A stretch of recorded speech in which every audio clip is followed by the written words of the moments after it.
It tickles my fancy. Oh, okay. Okay. Goosies. I don't have hair. Oof.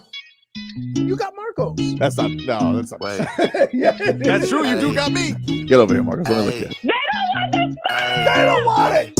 Tobin and Leroy, ready to deploy. Had to hit her with a little journalism, but that was a decoy. Better have about me, boy. Okay. Leroy Tobin, hold to the show, man.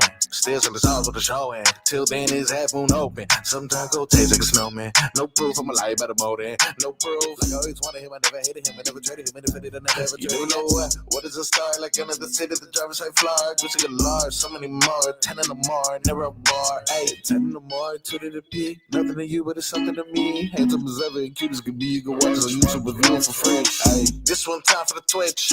This one time for the text. This one time for the phone line. Whole time, wonder what they gonna do next. You know, I just wish you guys would stop the quibbling. Morning, everybody. Tobin and Leroy here with you on 104.3 FM, WQAM. Hello, Leroy. What's up? I see you with a little bad birdie. What is that? Bad birdie. I don't get it. The shirt. Is that what this is called? Yeah, I think so. Oh, okay, cool. I just picked one off Amazon. I was like, give me Vice golf shirts, and this is one of the ones that popped up. Tell you what, you can get them on the real cheapskies on Amazon. They're giving. Oh yeah. Now, I will tell you that sometimes on Amazon they have a bit of a Temu issue, and that is that if you wear extra large, you got to get triple X because they're gonna send you small and put XL on it. Oh, I get you. They're trying to save material, but I understand. But they got to know that's going to get a one-way ticket to Whole Foods for the return. So, you better not mess around with me. You know what's funny about that is that the thing that makes Amazon so great, not the fact that you can get it in 1 day or 2 days. If you're getting something later than 2 days, you ain't probably buying that off Amazon because that's the thing that gets you, right? You can get it right away. Some of the stuff you can get on the same day, right? Mm-hmm. But the fact that if you put it on and you don't like it, you can literally drive to Whole Foods and get it right and get your money back right away. Right away. Soon as they scan it, your money back in your account. Right. No, I love it. You go to Kohl's, they'll even give you a coupon. Spend it here. Well, maybe. Not this last time, though, Kohl's. Sorry. Didn't go with that. Anyway, it's a Friday, ladies and gentlemen. It's Goosies galore. We got ourselves a sports weekend. Yes, we do. We got Canes. We got Finns. We got Canelo Crawford. It's all happening for us, baby. I told you, I texted you before the show today, Leroy. Yeah. Just woke up today feeling dangerous. I woke up today feeling dangerous. Like Russell Wilson? I did. I felt like Mr. Unlimited. I don't know if it was because I watched Countdown to Crawford Canelo last night. I was, because I was like, oh, this football game's getting a little out of reach. So I can't believe that game last night. They talk about how fast Mike is. It seemed like everybody on that D-line had a little speed to keep up with Jaden Daniels. They were flying, Holy dude. smokes. That defense can go, bro. Yeah. They were impressive. They were impressive yesterday. Did you see the big helmet on the wide receiver? Sure did. Yeah, I didn't like that. The old Wes Welker. Hey, dude. I wish I would have had it. I'd have wore it. Would you? Not have been ashamed of it. Wow. Because here's what happens. Here's what happens. People don't realize it's not the hit, it's the jarring of your head. And it's because the two plastic helmets hit and they bounce. So if you get something to dull that bounce, then you can eliminate some of that. And so, yeah, I would wear it. I'd be out there looking like Kazoo. There's got to be somebody, there's got to be somebody coming down the line that's going to invent something that just looks a little cooler. Because right now, yeah, I tried to think of how you could do it, But the thing is to actually protect the head, you need that plastic with the foam inside or whatever they put inside the helmet, right? Mhm. You need that for the actual hit. What that outside thing does is help with the jarring, so you don't get that bounce back. Right. Right. And so, yeah, I think, I wouldn't be upset if more guys wore it. If you really want to see, people want to be protected, but here's what happens in football. And I'm going to tell you right now. People want to be protected, but they want to look cool.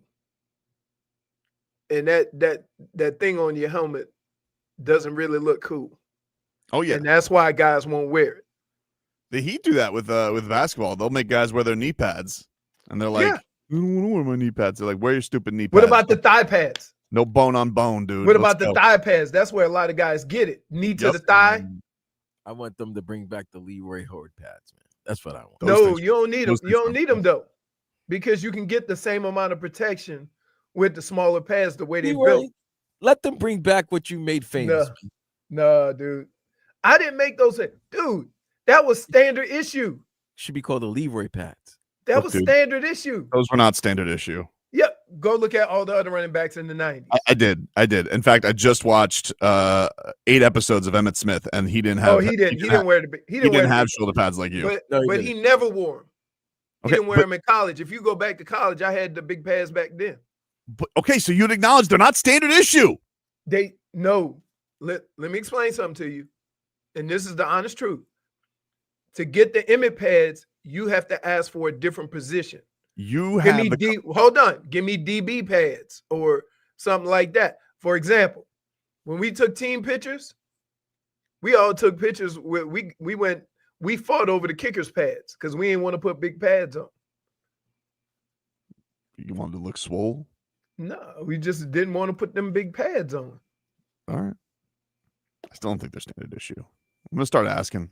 Get Metcalf on. Go look at Christian Okoye. Metcalf barely wore pads because he was. Do you see the size of Christian Okoye? Yeah. You look like you stole your pads from Calais Campbell. Nah, and it was the opposite. The D linemen wore little pads. That's crazy. Say, when you look at Gilbert Brown, he barely had pads on. Them was muscles. All muscles. So headlines are brought to you by Doral Kia. Doral Kia, home of the Pricito, our lowest price. Visit us at Doral Kia or at DoralKia.com. Your final score last night, Packers handled the Commanders 27-18. Jordan Love, 19-31, 292 yards, 2 touchdowns. Josh Jacobs, he rushed for 84 yards in the TD. Tucker Kraft had 6 catches, 124 yards in the TD. For those who had Jaden Daniels in fantasy last night, 24-42 for 200 yards and 2 touchdowns. Zach Ertz, 6 catches, 64 yards in the TD. No, the crazy thing was, let me say this to you, and this will give you an idea of what the night looked like. I think Jaden Daniels rushed for 17 yards. Now, what he's done with his feet. Yep. The fact that he couldn't do nothing. Yeah, not when you have a Van Ness, a Micah, and a Gary coming. Yeah, that's what I'm saying. That's what I'm saying. We all everybody talk about what Micah gonna do. All them guys on that D line can run. Right, but then you put in that, then you're in trouble. Mm-hmm. That's what happens. By the way, Jordan Love, that offense is gonna go. You could see they were taking shots last night, dude. And they were just like they were taking shots. They were just a little bit off. Yeah, you could tell it's week 2. Put it this way: the play designs showed you that the plays out there are available. Right, it's just a matter of hooking up. And LeFleur, he was pissed last night. He was like not enjoying it. He's like, I want more yards. That's all right. Let me tell you, I could have told you where that game was going when your first 2 touchdown drives were 96 and 92 yards. We have to tell you about this. Okay, very exciting. Mike Tyson is bringing his Return of the Mike show to the Seminole Hard Rock Hotel and Casino in Hollywood this December. Stories and more from Iron Mike. We got a chance for you to win tickets. Just text the word CHAMP to 20357. I can't do that without doing the Shannon Briggs thing. Not champ cheese. Text champ to 20357. For more information, go to WQM.com. It's a text contest. Message and data rates may apply. Don't text and drive. Tickets are also available for purchase at casino.hardrock.com/Hollywood/events. And later on in today's show, the man himself, Mike Tyson, joins the program. Simply because I asked if he wanted to come on for Schmeeth and Schmolnick. Are you serious? Yes. Yeah. We getting Iron Mike? Iron Mike. Yeah. Brooklyn legend. Take a break. I will say this. We don't know how Mike is going to be because it's a touch and go thing. Touch and go thing. He could cuss us out after 2 minutes, or he could be as enjoyable as any person is that we've interviewed. He'll offer you shrooms. Take a break. Back after this.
All right, welcome back, everybody. It's Tobin and Leroy here with you on 104.3 FM, WQAM. How'd you guys like to have a Pro Bowl Miami football player come and visit an elementary school of your choice? It could happen.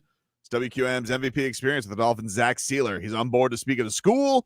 Just go to WQAM.com. Enter an elementary school in Broward or Dade now for your chance to get a visit from Zach. Sealer it on up.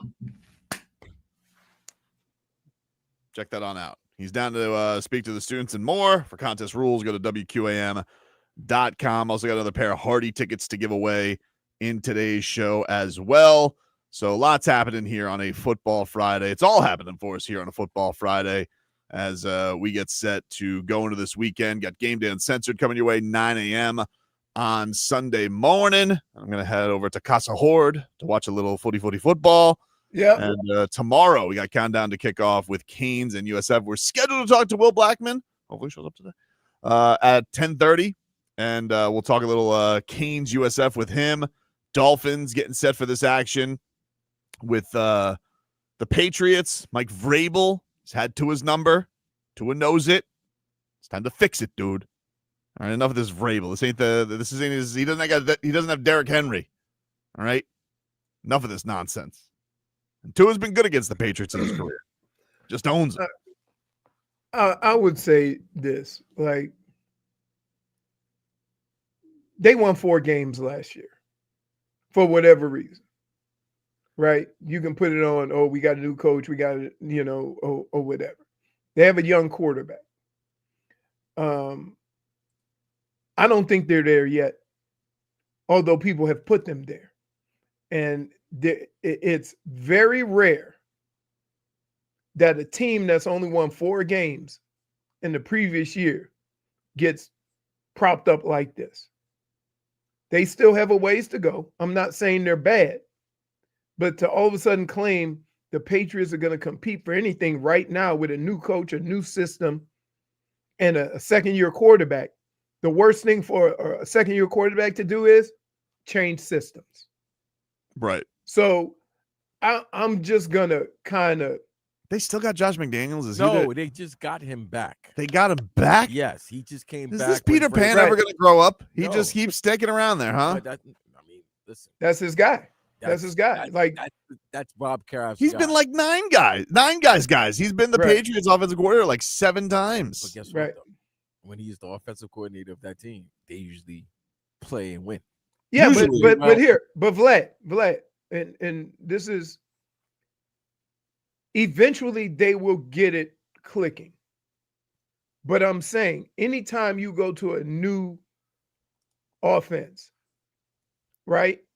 The only time you can turn it around really quickly is if you have a dominant offensive line and you run the football, because it basically gives you time to get everything else in sync.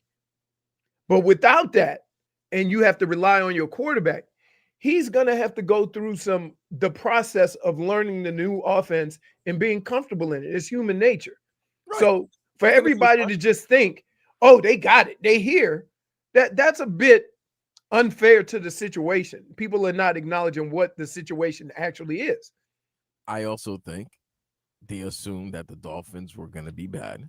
The Jets were going to be bad. So the team that they're looking at the division that I got you. Buffalo. I got you. A contest would have been New England. That was all. I don't think everybody thinks the Jets scoring 30-something points. That caught me off guard. A lot of things going to catch you off guard, but you could say it's week 1, or you could say it's a beginning of a tendency. So, all right, so here I'm gonna ask this question about the Canes and USF. Well, let's take a break. We'll get into it because we're supposed to have a guest coming on up, and we'll get into some Canes USF as well. Back after this.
Welcome back, you rascals.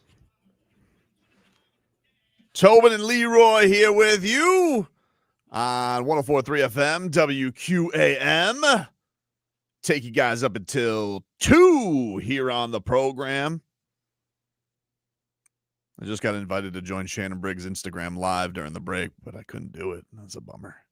Wow, that's messed up. I couldn't do it. I was like, oh, what's more important, your job or joining Shannon Briggs live? That's my guy. That's my guy right there. Let's go, champ. I would have gone with Remember the time he came and saw us, he was all oiled up. Oh, yeah. Hey, listening. Oh, yeah. Mm-hmm. Sweatiest hug I've ever had after he got a win at the Hard Rock. He got a knockout, and because he was going, like, when he was really making his run back to take on Vladimir Klitschko, he was chasing him down on the paddleboard. Oh God, that was funny. Man, that's one of the funniest videos of all time. Not for Klitschko. Klitschko obviously was furious, but God, that was funny.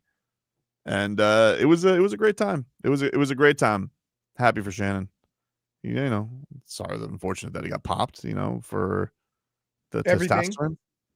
But everything. He was in his 40s, baby. What's a little amongst friends, That's all. Anyway, so what are your thoughts, Leroy, on Canes USF coming into this week? So one of the things that see if Will Blackmon joins us. His guy says that he is, but I haven't seen him. So. One of the things we have to do sometimes when we have games like this is put them in perspective. Mm-hmm. Right? One, Boise State probably shouldn't have been ranked to start off with, and that's a problem with early rankings. Sure, definitely. But they beat a ranked team. Florida basically took a dump on that game. Oof. Like, they did everything they could because they always felt like they were so much better than USF that we'll get them on the next drive or the next play or whatever. Game, for sure. And then the time ran out and they lost. But kudos to USF for taking advantage of that. Sometimes you have teams who don't take advantage of that. Right. Georgia Tech, back-to-back years. So is it hard to truly establish how good they are based on those two games? And I'm not saying that they're not good and don't have talent, but I'm saying to that level. No, I get you. It is a bit of a tough read because it is a little wonky. You're like, what do these wins mean for them? But look, it only is what it is. People thought they were going to lose both the games. Correct. And they were big underdogs in both of them. They were like, well, how about this? And we do know they got a very talented, experienced quarterback who's got a lot of reps on him. And he can do a lot of things. So I don't know, man. Like, I'm definitely not overlooking them, but I think Cristobal knows that too coming into this. So that's going to be an interesting thing with this matchup coming into it. And while we're excited for it, and you guys can, of course, listen to it right here on WQAM. If you guys want to watch it, it's going to be on the CW this week with this man on the call. Will Blackmon joining us here on the show. He joins us on the Toyota of Hollywood guest line. Shop over 2,000 Toyotas on sale at one location, Toyota of Hollywood on 441 between Hollywood and Sheridan, toyotaofhollywood.com. Will, how are you, man? I just had to get a fresh cut, man. I'm sorry, guys. I'm a little late. I had to get the cut. My barber that I use in the league is actually here in Miami, so I had to get a cut. So, well, I could have came over there and taped you up, dog. I could have got you. No one told me. I didn't get a memo. Listen, it wasn't in my email or nothing. Otherwise, we'd have been good. You got. I would have came to your studio and it would have been like that. Here's the deal: never get a haircut from a bald guy. He don't have hair. How he gonna fade you up? So because he wishes he had the haircut. That's why. I take care of that hair. What's up, fellas? So, Will, what do you think of this matchup coming into to this week? I mean, is UCF the real deal? Do they got a shot to upset the Canes here, or do you think the Canes know now that they've been sneaking up on everybody? Yeah, I mean, I think for sure they gained the respect of everybody, definitely from Miami. The thing that stands out about South Florida is, people look like, okay, they're Group of Six, whatever it is, and hey, Will, One sec. Would you mind reconnecting without the AirPods? Something's going on weird with your audio. It's a little strange. Like something, it keeps fading in and out. So we want to be able to hear you good. Am I good now? Yes. Yeah. Okay. It was, I guess, my other one. Whatever. I'm sorry, fellas. No, it's all good. Yeah, no, I think with South Florida, they definitely gained the respect of their opponent, especially Miami. I would say the thing that stands out to them, if you really look at this roster, they got all adults. It's all grad students. You know, they went out there. Coach Golish went out there and got some experienced guys, and so that's what you note, especially like up front. You know, the offensive line, all grown ups. You know, defensive line, adults. You know, so that's what really stands out. So, you know, that's why they're able to fight. They're able to battle when the game becomes close. It's because they have that experience, and that's what's really helping them project and win these games.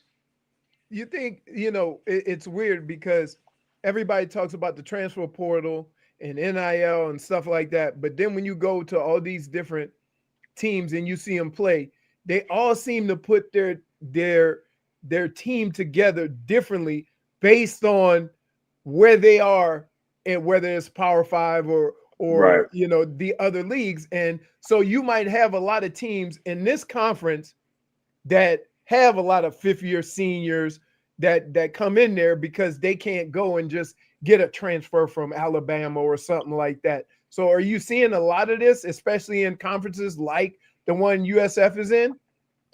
Yeah, I mean, I feel like right now what they're doing is they're finding guys who really want that last chance to compete, to battle. Right. And I'm sure too, one of their selling pitches is their schedule. Like, hey, we got Boise, hey, we got Miami, like, come on this year. So they're able to find that. And I think just overall with the whole portal, there are so many teams trying to get off the ground quickly with their team. I did the SNU Baylor game last week and Coach Lashley, he really went after the portal hard when they moved into the ACC. But now he's in a chance where they won. And so now because they are winning, it's helping them recruit the high school kids. So now they have more high school kids and transfers on their team versus last year. And so right now, that's the thing too. If you get portal kids, like you got to win. That's how you get the high school kids. So it goes hand in hand. Well, what did you think of Miami's? It's tough, obviously, to garner from last week. They're taking on Bethune, so you got to take care of business. Yeah. What did you think of their opening week performance against Notre Dame? I thought it was awesome because Notre Dame is, known as probably one of the best coached schools by Marcus Freeman. They're going to be disciplined, tough. They got the athletes. They got the best corner. They got some of the best receivers. Always have a top D line and secondary. But I thought it was a huge statement win out the gate to go against a team like that who, competed for a national championship. So to do that in that fashion, I thought it was awesome. A tough game, a really fought home game. And for me, it's kind of like, man, when I grew up and even grew up in the 90s, playing in 2000, like Miami, like that was it. That was one of the teams that was, if not the team, that was handling business. So for me in college football, when Miami's doing well, like college football is all good. Yeah, well, you were in those years where the vaunted move to the ACC, which feels like it has cursed Miami ever since they left the Big East, the Boston College and Virginia Tech and Miami all going. It's just like, oh, they haven't been able to get over the hump and finally win this conference. It's been it's been forever. You're right. I just saw that. That's crazy. But yeah, I mean, right. I'm excited, man. Florida football so far is back. Obviously, just talking about the conference alone, Florida State, Miami, and plus, obviously, it's all Florida now making noise. I think right now, like they're doing a good job of keeping everybody at home. A lot of this talent was leaving the state, going to other places. I mean, you out there got people from Florida playing at USC. Like, what's going on? I live in Cali, so I'm seeing these Florida kids out there. But it's cool when all the kids are staying home and guys are battling. Guys as in coaches are recruiting the same kids. So that's fun for me to see that. Well, I want to go to USF and Miami. Miami has shown that offensively and defensively up front, they are big, they are strong, they are dominant, and they beat Notre Dame at their own game because everybody said, oh, you got to be scared. The offensive line, defensive line is dominant for Notre Dame. Do you see, is there anybody or anyone that could compete on the USF front on either side with that size, that talent? because I think that's where the game is going to probably be won. Yeah, you're not wrong. I think collectively, Leroy, that it's gonna come down to that, because I would say early on in the game, yeah, they're gonna do some things, but then they're gonna deal with that man, Ruben Bain over there, who, I mean, for a full 60 minutes, man, he does not let up. I mean, he's making plays, he's getting picks, he's getting sacks, he's getting TFLs, he's doing everything. So I think it's going to be a matter of, can they sustain it all game long? Can they collectively, just mentally, like, finish the fight? Because there's one thing, yeah, you can have experience and what have you, know what to do, be smart and all that stuff, but when it comes to shove, and that monster, starts growing a tail and some horns, starts spitting fireballs at you, are you ready to handle that? Are you down to handle that situation? So, especially, like, what if USF gets down, they got to start throwing the ball, you know what I'm saying? So right. Now, are you going to be able to handle that situation there? So, time will tell. I mean, right now it's like, man, they've been doing a great job, but you're right, they're dealing with a different beast when it comes to Miami. What's the scariest thing that Byron Brown can do against the Canes? Because he's got, it feels like, weapons on the feet and with the arm. Yeah, I think it's all the above. I think, like, you're so ready for him to run the ball, but then he got two receivers averaging 20 yards a catch. You know what I'm saying? So it's like he'll let it go one or the other. So it's just a matter of, I think the thing for him is just continue to trust his protection, because there are a lot of times he would bail out early, and he'll run to the side where Ruben is. You know what I'm saying? So Ruben's going to be ready for that. So, I think for him, just the overall dynamics. I mean, there's the comparisons stat-wise with Jayden Daniels, what he did at LSU and what have you. So you have that, but his overall playmaking ability, like, that's what you like. Have you liked Carson Beck's early going with the Canes? I know there was a lot of pressure on him coming into this year. Yeah. What have you thought? Yeah, I do like Carson Beck, man, just because I feel like he came from a lot of pressure. He played at Georgia. I mean, that's, being a quarterback there alone is a lot of pressure. So I think now he's in a fresh situation, fresh start, and he feels good. And he looks real comfortable, He's actually a bigger quarterback than I thought. I met him at the ACC kickoff, and that's a big dude.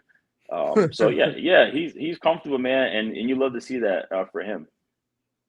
This kid they got, Malachi Toney. I mean, he kind of burst onto the scene that first game, but 17 years old. I mean, he's. I think everybody's kind of raving, like, what is this Canes career going to look like already at this age? Yeah, I mean, let the man enjoy this year, one day at a time, man. He is electric, though. Like, he doesn't look like it on the field. He looks like he's been there. He looks like a senior when he's playing. So, right. Yeah, he's dynamic, man. He already has a pro body. He's very, very strong. He's insanely smart, just based on the two games. Like, he knows where to go. He knows what to do in terms of whether it's beating the guy with the press or finding, open spots in the zone. Like, he's a mentally mature receiver. Talking to Will Blackmon. You guys can catch him on the call this week on the CW from Miami, USF. Hey, Will, before we get you out of here, your time in the league, is it ever a good thing when you're having a players-only meeting in week 2? Because the Dolphins had that this week, and I feel like that's a bad sign. Look, man, I'm so concerned with the Dolphins, man. Overall, like that. Here's the thing. It's one thing you could be very, very smart. You can be a smart coach. You can be an inspirational coach. But the hard thing about when you become a head coach, especially in the NFL, you're a CEO as well. So you're so busy with not just with the team, but everything outside that has to do with the organization. And the hardest thing to do is to capture the team. That's the most important thing, is to capture the team. And yeah, when things are going well, they're going well. But what happens when it doesn't? You face adversity. Like, are you built to handle that? And I think so far what you've seen, like, it hasn't been going that well. When you have players like Raheem Mostert speaking out, like, that to me was the ultimate red flag when he started speaking out. And you can see the frustration with Tua every interview. Like, he's getting real defensive with all the, every time he's getting interviewed. And I think the writing's on the wall, man. They got to hold it down, but it's tough to see. I've seen it before. Yeah, well, we got a lot more faith in the college team right now than the pros. We'll look forward to watching this weekend, Will. Thanks for the time, man. All right, man. Thanks, bro. Thank you, Will. There you go. Check Will out this weekend on the call. Tell you what, there's not. USF. There's no Bethune-Cookmans in the NFL. That's the problem. Mm-mm. You don't have no weeks to get right. We might be the Bethune-Cookman. Dude, did you see a poll that they had? Like, they were ranking, like the top 30, all the 32 teams in the NFL. and he had the Giants and the Saints as ass cheeks, and he had the Miami Dolphins as mega ass cheeks. What? Yeah. Mega ass cheeks. Mega ass cheeks. I saw that Richie Incognito made his return to media this week, or has made his debut in media this week, and his great analysis after his NFL career has been Tua is ass, and I'm just like, that's Richie Incognito. Welcome to the media game. Yeah, he nailed it. Listen, I mean, you could put any quarterback into a situation, and I would say telling him to throw to a spot that has somebody standing there is going to make any quarterback look bad, to where you can't, if you go back to 2023, the throws that he was attempting are much different than what he's doing now. And for the life of me, I can't figure out why, because I thought from that point, this offense would expand and find more creative ways to give him more opportunities to make throws because he's accurate. But it all seemed to have come to the middle of the field. And that's the thing that troubles me more than anything with this team, is that we're looking at a person or a player and his ability to play without really understanding what he's being asked to do. And is that limiting him? Like, at some point, back him up and let him make a couple of reads, go here or here. You don't have most quarterbacks don't have the whole field to read. Once you see a defense play out, whether it rolls to one side, rolls to the other side, plays too deep or four across, just with that setup, you have an idea just with the play concept of where you're going to exploit the field. And it doesn't seem like those things are happening. So are you limiting Tua by having him throw that deep square in to Alec Ingold? Dade South is referring to them as the BBL Dolphins. Well, they are in Miami. That's true. Hopefully they don't go to the fix-a-flat ones. Well, that's what we got right now. We got fix-a-flat, and guess what? There's been complications. Listen, it turns out it was liquid cement. I don't know what to tell you.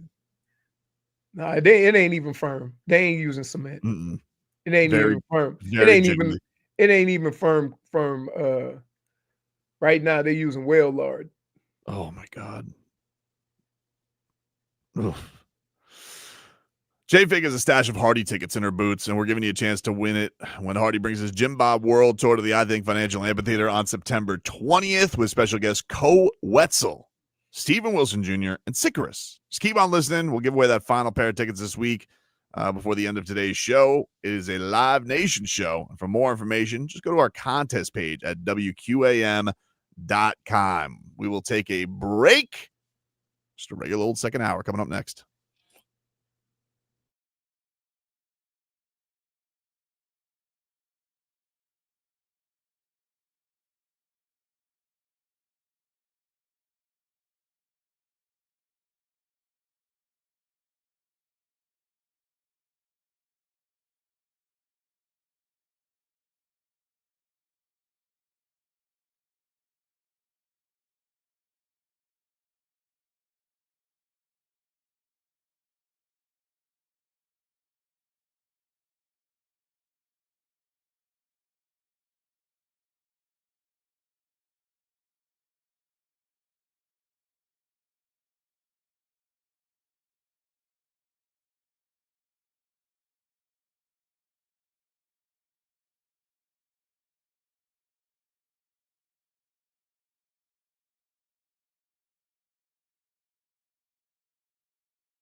Welcome back, everybody. It's Tobin and Leroy here with you. 104.3 FM, WQAM. Thanks again to Will Blackmon for stopping by the program on a Football Friday. Miami Dolphins taking on the Patriots. Get to our headlines here. Brought to you by Doral Kia. Doral Kia, home of the Pricito, our lowest price. Visit us at Doral Kia or at DoralKia.com. As last night in Thursday Night Football, the Packers handled the Commanders 27-18. Yeesh. Yeah, they had kind of the same situation. The Dolphins kind of started the game with. They had no time offensively. When you give up a 96 and a 92-yard drive early in the game, yep, that kind of limits some of the things that you're able to do offensively, and now you're playing catch-up that early in the game, and your defense is exhausted. So as an offense, you got to figure out, do I run an offense to give my defense some rest, or do I run some offense to try to get back in the game? If you run offense, try to get back in the game, and you have a 3 and out, now your defense is back on the field. So it's a terrible spot to be in, giving up drives like that early in the game. And you could almost see that the defense was playing pretty good for Washington, and then they kind of just wore down, so that Josh Jacobs towards the third and fourth quarter was able to, run the ball pretty effectively. Miami Dolphins, all their headlines today is they had a players-only meeting. Jordyn Brooks, linebacker, this is what he had to say on why they did that. Just stay locked in. Losing the way we did week one, it can be discouraging, outside noise, people talking, fans talking, family talking, whoever, everybody talking. But just kind of making sure that everybody's like together. When you lose like that, it's easy for people to get discouraged and, start looking and questioning maybe yourself or others. So making sure that we all lock back in and making sure that the belief is still there. You lose belief, you don't have nothing. And so making sure that everybody's still on the same page and come back next week stronger. Can I just say this? If you having that after week one, you had questions beforehand. I'm sorry. Can I ask you this? Sure. If your family is questioning you after week one, you got some problems. The man said his family's is questioning him. I just think home, your wife looked at you and was like, "That's the performance you guys put up."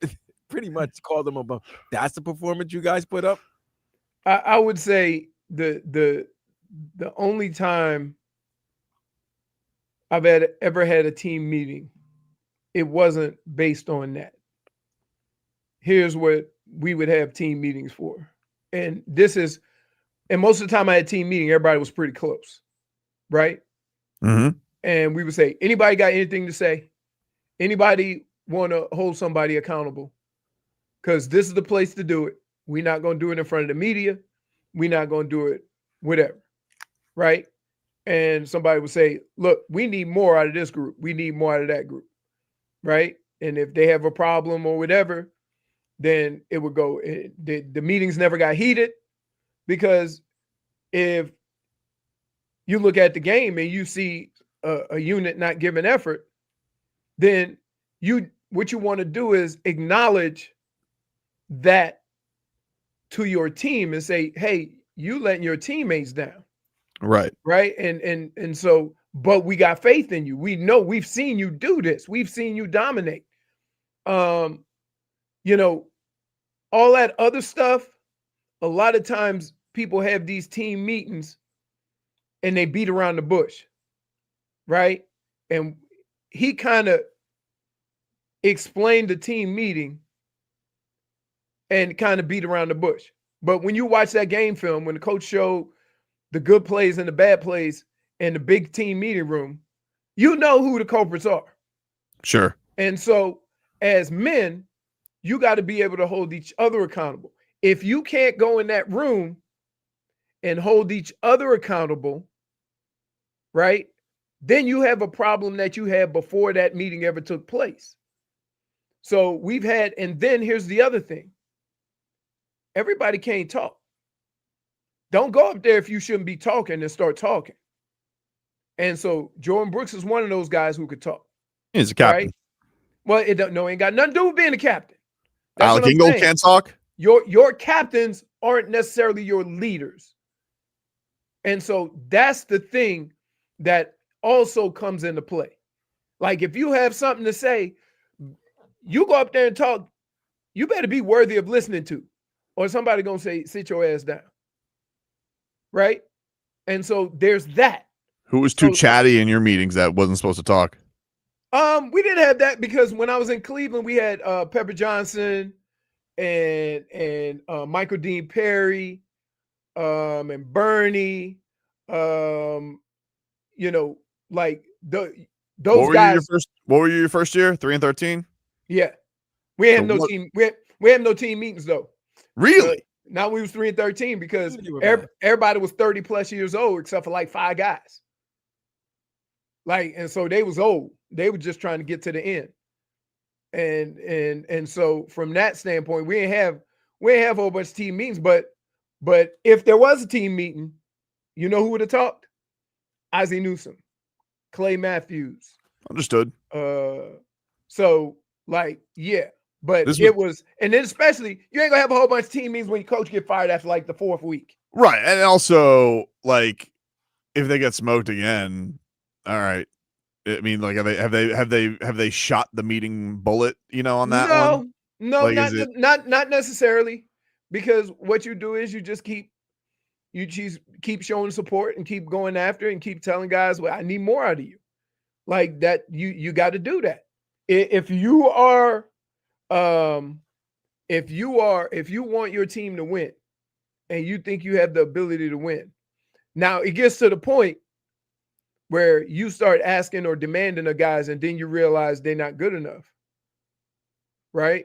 That's a whole different conversation. Yeah. Then you don't need to have a team meeting. You asking a guy to do something he can't physically do.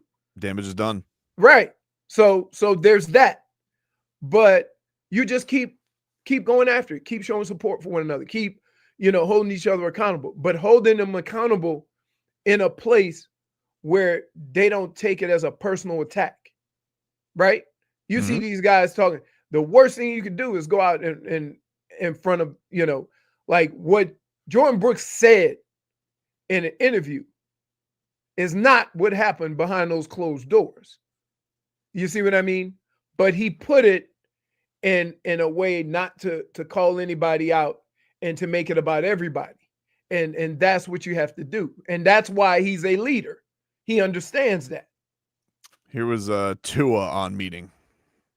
I got the offense together and we had a meeting about things that we wanted to do to hang our hats on this week, points of emphasis, and how we want to go about it this week. So we got all of that communicated to those guys. So that's what we got. Awesome. That's it. Like, and you know what? We have that meeting every week. So it's not to make it, like somebody pulled the fire alarm. That's not that. Nobody pulled the fire alarm yet. You'll know when your team is scrambling, to kind of, when you lose, look, when you lose like that with the expectations you had going into a season or into a game, and you lose like that to Indy, right? There's a bunch of people you need to check. Hey, we still on the same page, huh? Right? For sure. You need some confirmation. Hey, we still willing to do, we still putting it on the line, right? Remember the Heat sent the Sixers to a players meeting last year? That was pretty early. Yeah, but that wasn't one game into the season. I mean, maybe the equivalent. No. That's bad. You can't have a team meeting after the first game of the season. You had 2.5 weeks to get ready for this game. Yeah. That's the thing that's so disappointing about it is like you have all this time and you have these expectations and then it's just like you put on the worst performance ever. I almost feel like what has to be said? Like you guys just got to go play better. Yeah. And that's and that message was probably talked about too, about, hey guys, we're better than this. We're better than this. But here's what you don't see. Everybody thinks of a team meeting, and you automatically assume that it was the worst possible thing to happen because it happened so soon. But what I would say to you is this: you rather that happen now than after going 0-2. Not saying you're not going to go 0-2, but you need to make sure after that performance and with some of the things we saw in that football field, hey guys, what are we doing here? Now, the fact that nobody played football in camp, that could lead to something because keep in mind, certain teams played football a certain way in the preseason and other teams didn't. And I think your more veteran teams can afford to do that, right? And they don't do it. Kansas City don't do it. So I would say the Eagles don't do it. They got to play a certain way, so they practice a certain way. But you can't talk about how you're going to practice and how you're going to play a game and then don't never do it, but just talk about it the whole camp. I mean, I can't speak to it because I don't know if the Eagles played anybody or not. But, I think from their standpoint, like the young guys did play a lot. The young linemen played a lot, but they had and then they got hurt. Then now you scrambling already. But the guys who get hurt are the guys who get hurt. Like Tyreek Hill was hurt. He was hurt last year. Devon Achane gets hurt. They kept him out. Austin Jackson was hurt. He's hurt again. So I don't know if it's a playing thing or just these guys just can't stay healthy type of thing. But it could be that. It could be that. It could be, with Achane, I'm not as concerned. Like there's certain positions that I'm not as concerned with getting banged up, right? Running back, because your instinct and your ability to do that skill doesn't change with, the amount of reps you get, right? You see different things, but your athletic ability is still there with how you see things. The only thing you have to work on as a running back, having the ball pulled away from you, right? You got to experience that a couple of times. You got to experience being tackled and falling, learning how to take a hit, how to avoid a hit. You can do that in a quick and timely manner, 10, 12 carries in a camp, right? So that's not a big deal. But other positions, especially on this offense, where mostly everything is based on timing, to say we just going to pick it up when the season starts, that's unfair to the process. That's unfair to the process of, okay, are you where you're supposed to be? And some of it looked a little, you had balls thrown a little bit behind guys, right? You had guys that weren't completely in the hole they should have been in. Like, those are the things that I'm more concerned with. And so, it's unfortunate, but the thing I think that just drives me, like, the injured guys are injured. Like, what? I saw Darren Waller riding a bike yesterday. Yeah, he been riding that bike for a month and a half. No, I don't think. I think he was able to withstand the bike riding, which is what we signed up for. We signed up for a tight end bike rider. Is that crazy? This is OBJ all over again. Yeah, you got fleeced again. It's almost worse though, because like OBJ, they got him here and they were like, "Yeah, he's hurt." I'm like, "All right." Like they keep teasing this thing, like, "Oh, maybe." But now, like, I think we're finally at the point where even Mike McDaniel's like, "Hey, bro, we're moving on from this." Right. Exactly. You got 2 games coming up in 10 days. This guy's going to handle that. He's been in what, 2 practices? How much longer you need to play when you haven't played in a year and a half? Yeah, I don't know. I don't know what the answer to that is. Crazy, man. We'll take a break. Back after this.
Welcome back, everybody. It's Tobin and Leroy here with you on 104.3 FM WQAM. We take you guys up until 2 here on the program. Getting ready for a big Dolphins game, hopefully, and a Canes game this weekend. We got a big fight this weekend. Want to let you guys know that Mike Tyson is making his way to the Seminole Hard Rock Hotel and Casino with his Return to the Mike show.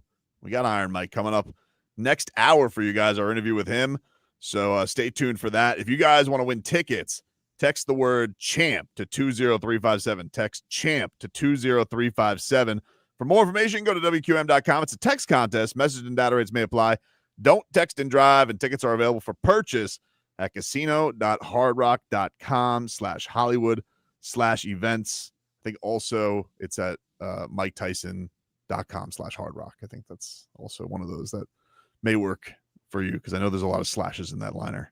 Anywho, Leroy, we got a surprise. What's up? Our boy has stopped by. Martin Bater, he's here.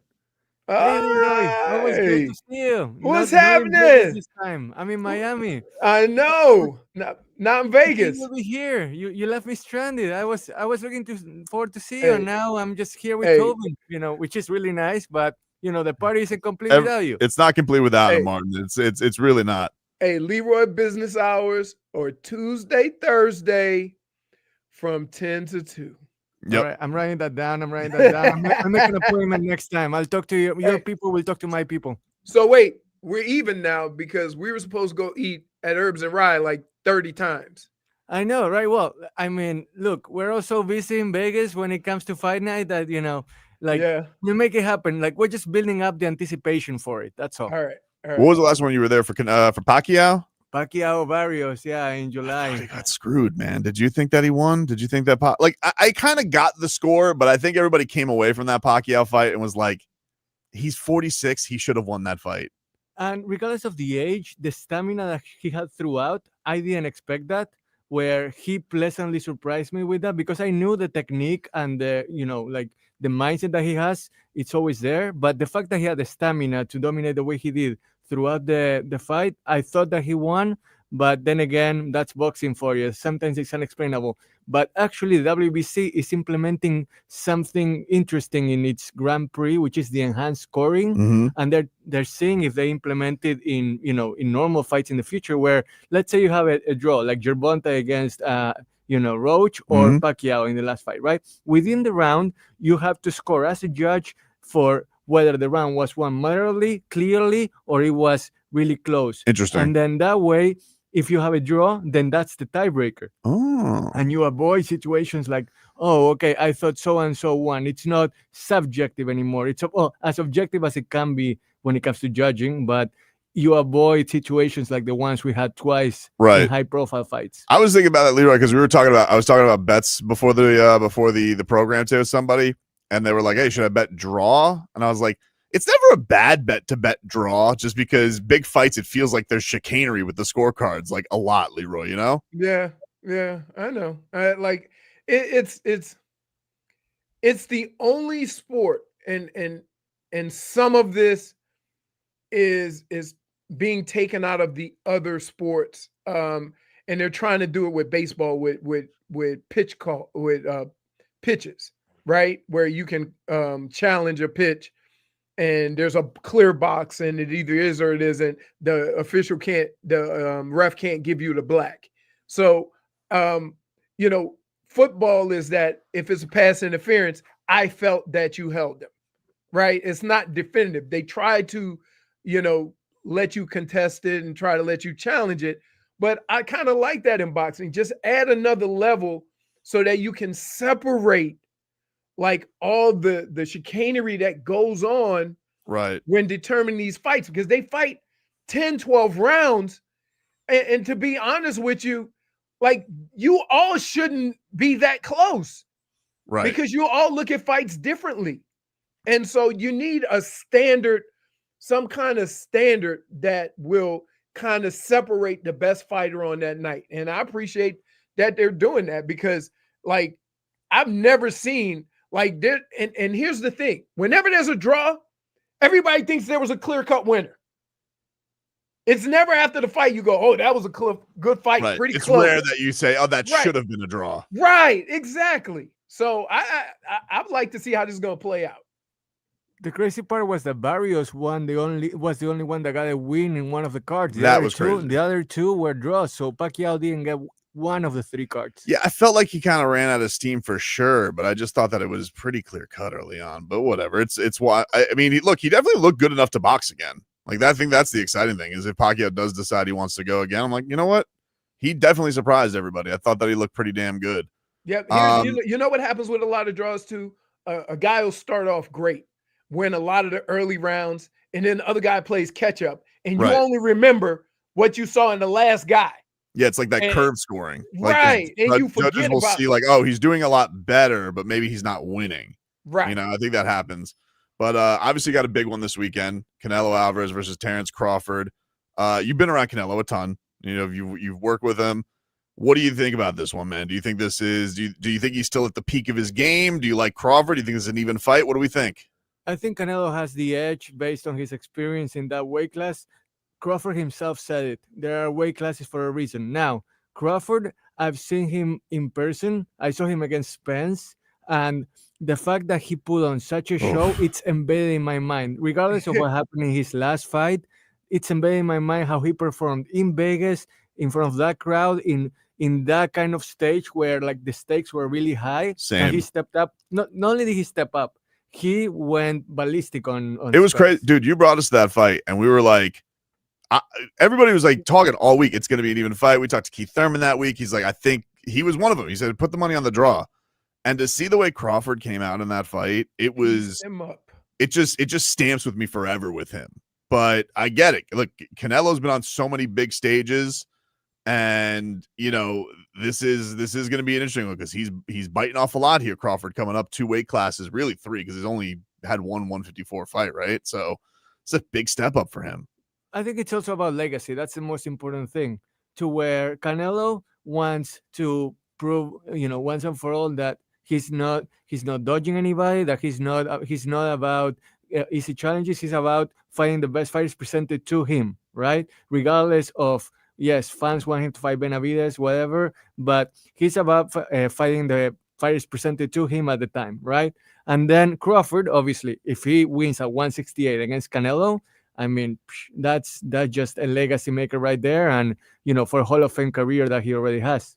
So they're giving away a ring for this one. I saw like the WBC's doing not only a belt, but they're doing a championship ring. Yeah, they're doing a championship ring, which isn't really something that's done in boxing, but it's kind of an innovation that the World Boxing Council is doing. And you have the ring with the world champion on it, right? And then you have like a color palette like red, green, purple, and then when you open up the ring opens up, and you have Allegiant Stadium with everything around it, the ring, the crowd, everything. You open up, and it's that kind of spectacle of a ring. It's worth over $100,000. Wow, gotta dig the WBC. They always come up with something that's like they always come up with their own belt, like not on just top of the regular belt, Leroy. They got like the money belt, or they got like the Mexican Heritage Weekend belt. Like they always come up with some other trinket on top of this winning the championship. You nail it. That's the least they could do with that big cut they're getting. Yeah, that's true.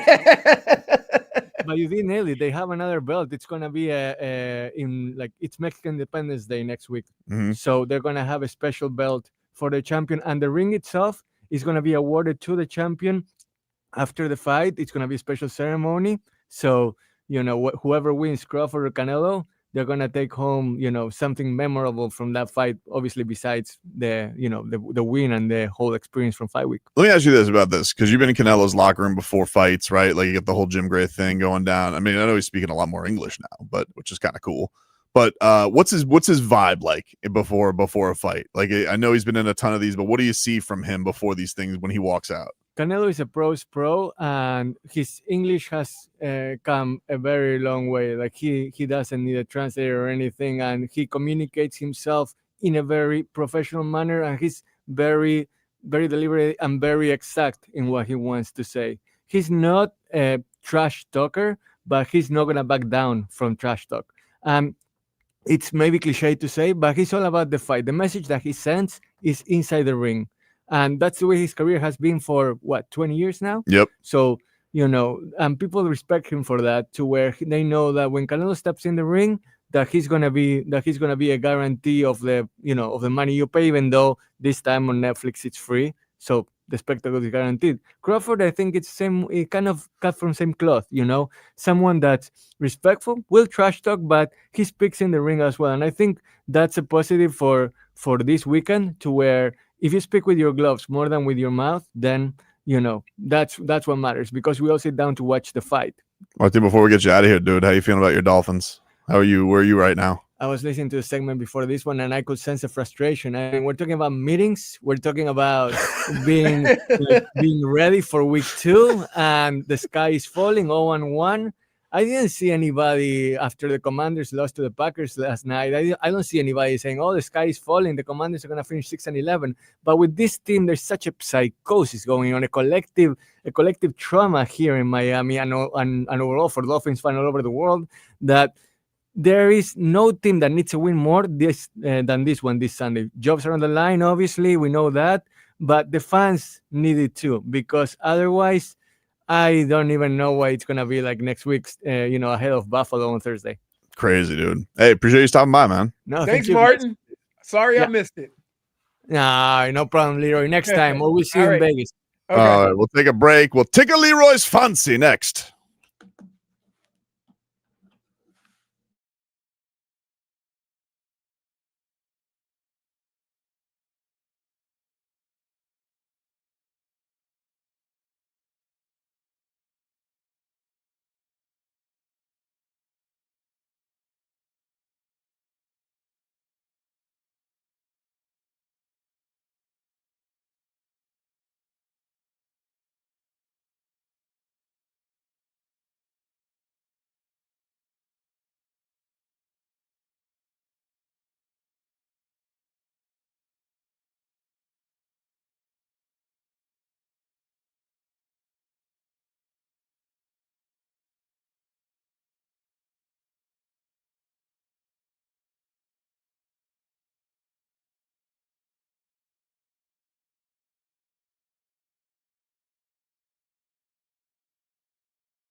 It is time, ladies and gentlemen, to Tickle Leroy's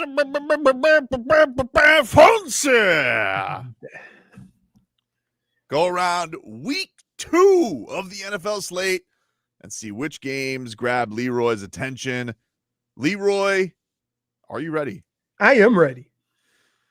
Starting off at 1 o'clock, the New England Patriots visit the Miami Dolphins. Miami is a 1.5-point favorite. Does this game tickle your fancy, Leroy? You know I'm locked in because my boy coming and we're gonna watch the game together, and I'm gonna school him and educate him. I'm gonna educate him on the intricacies of football on the fly. Tickled. And then you'll see Vlad. He'll see that the reasons why he get mad over a game and the reasons why I get mad over a game are totally different. Yeah, you're a former player. He's a fan. It's not even that though. Like, listen, there are former players who are very good, but don't know a lot about the details of football, right? Then there are others who you can watch from the defensive side of the ball, and he can tell you some of the same things that I would tell you about where the defense failed, or look at the offense trying to exploit this person or whatever. And so it just depends. But I like, and I say this all the time, I like watching good football, right? I like seeing, oh, I see what they're trying to do here. Oh, I see what they're trying to do here, right? That's the fun part of it. And I hate bad football. I hate like just football that's bad. I don't get caught up in mistakes as much as a fan would, about a bad pick, or because I think sometimes you got to take a chance to keep a team honest. And if it gets picked, it gets picked. So I'm excited. I'm excited to see it. I'm gonna get some wings, get some hot wings, get some city boys. We're gonna be locked and loaded. What about at 1 o'clock? The Los Angeles Rams visit the Tennessee Titans. The Rams are 5.5-point road favorites. Tickle your fancy? I will keep an eye on it because our boy Cam Ward. But other than that, not very interested. Okay. All right. Tickle, not fancy. Yep. Not too tickled. How about the Jacksonville Jaguars visit the Cincinnati Bengals? Cincinnati's a 3.5-point favorite. Tickle your fancy? So what's interesting about this is, as much as they say Cincinnati gonna compete for a championship this year, they're a 3.5-point favorite over Jacksonville. Right. Right. So that means that who did look impressive week 1 against the Panthers, I give you. Right. So there you are. I wouldn't be surprised if Cincinnati went down or lost this game. Just the two styles that they play with, they still haven't figured out how to protect Joe Burrow. Right? Because Myles Garrett went crazy on that offensive line. I saw some of the hits that he took. Dude, Vlad, it was it was crazy. Sheesh. There was one series he got sacked 3 times, twice by Myles Garrett. Yep. That's when you thought the game was over, but anytime a kicker's involved, you got to cross your fingers. So your fancy's not tickled? No, not at all. Fancy not tickled. Because you have to understand, anything that would fancy my tickle or tickle my fancy at 1 o'clock. -1. Yeah, I got you. Anything that would tickle my fancy at 1 o'clock would have to take my eyes off of the Dolphins. I mean, it doesn't have. I mean, you could tickle your fancy. You don't have to be like, I'm going to be locked into that game. It ain't going to be the Jacksonville Jumbo Shrimp. Sorry. How many TVs do you have, Leroy? One for the Dolphins and one for the Browns? No. No, he listens to the Browns like it's the 50s. You listen to the Browns? Yeah. I can only watch one game at a time. Joe Flacco drops back there. Oh, Wally. Look at young Sammy. I can only when the game that I'm watching, like I want to watch. I want to be all in. I want to be able to give proper breakdowns. I don't want to go rewatch it because I want to experience the ebbs and flows of the game at the time. Coming up at 1 o'clock, 2 uniforms you've worn. The Cleveland Browns visit the Baltimore Ravens. Baltimore 11 is points. an 11.5 point favorite. Tickle your fancy? Joe Flacco's return. Yes, it does. Joe Flacco's return to Baltimore, where he won the Super Bowl. Cleveland always plays Baltimore really tough. Not saying they're gonna win, but like they always play them tough. You do know that Baltimore's coming off that nasty Sunday night loss. They're gonna be mad. Yeah, but they're going from a sprint race to a marathon, because this is going to be a more physical game. It'll probably be a lot low scoring. I don't see them putting up 30 plus points against the Browns. We call this homecoming. Chicken soup for the soul game. Oh, so you say it's Bethune? It's Bethune. Yeah, but after you have especially a tough loss like that, you need that homecoming game. That's so. It. But what can we say? Joe Flacco having to come home too? Nah, the Ravens gonna put on the Browns. Yeah. Okay. Derek You Carr take. for 30. I take. You give me the 11 points. I do. You give me the 11 points. I do a little lunch special with you for a little lunch. All right. Okay. That's cool. I'll take the Ravens minus the 11.5. That's good. Okay. All right.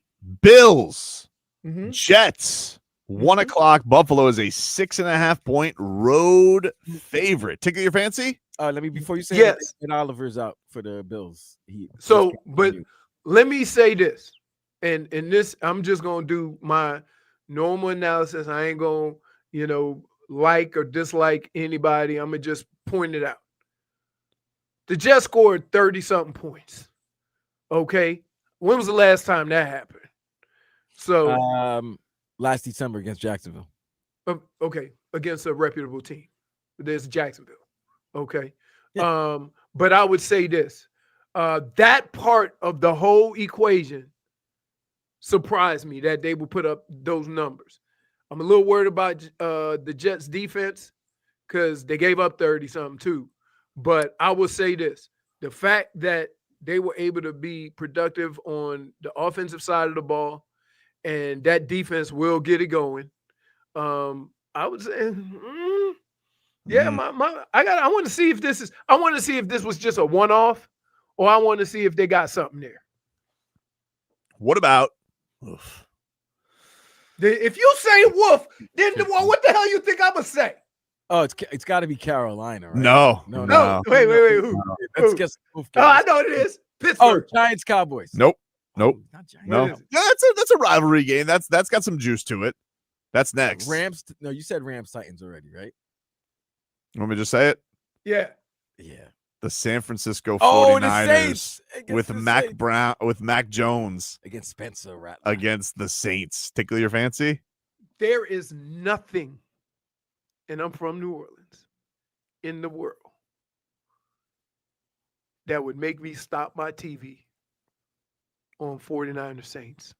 With those two guys playing quarterback. If it was the only game available to us, I would go find something else to do. Really? I'd watch golf.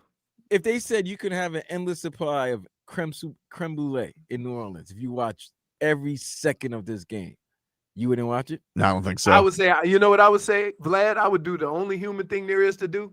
I didn't even like creme brulee that much anyway. Right? Hey, you bite that bullet. You guys mentioned it, but the New York Football Giants visit the Dallas Cowboys. Dallas is a 5.5 point favorite at home. That's a 1 o'clock kickoff. Tickle your fancy, Leroy. I'm gonna go with no, but I'm interested to see if because the Cowboys played better than I thought they would, and in fact. Well, they didn't play better than I thought because I told you that they would cover.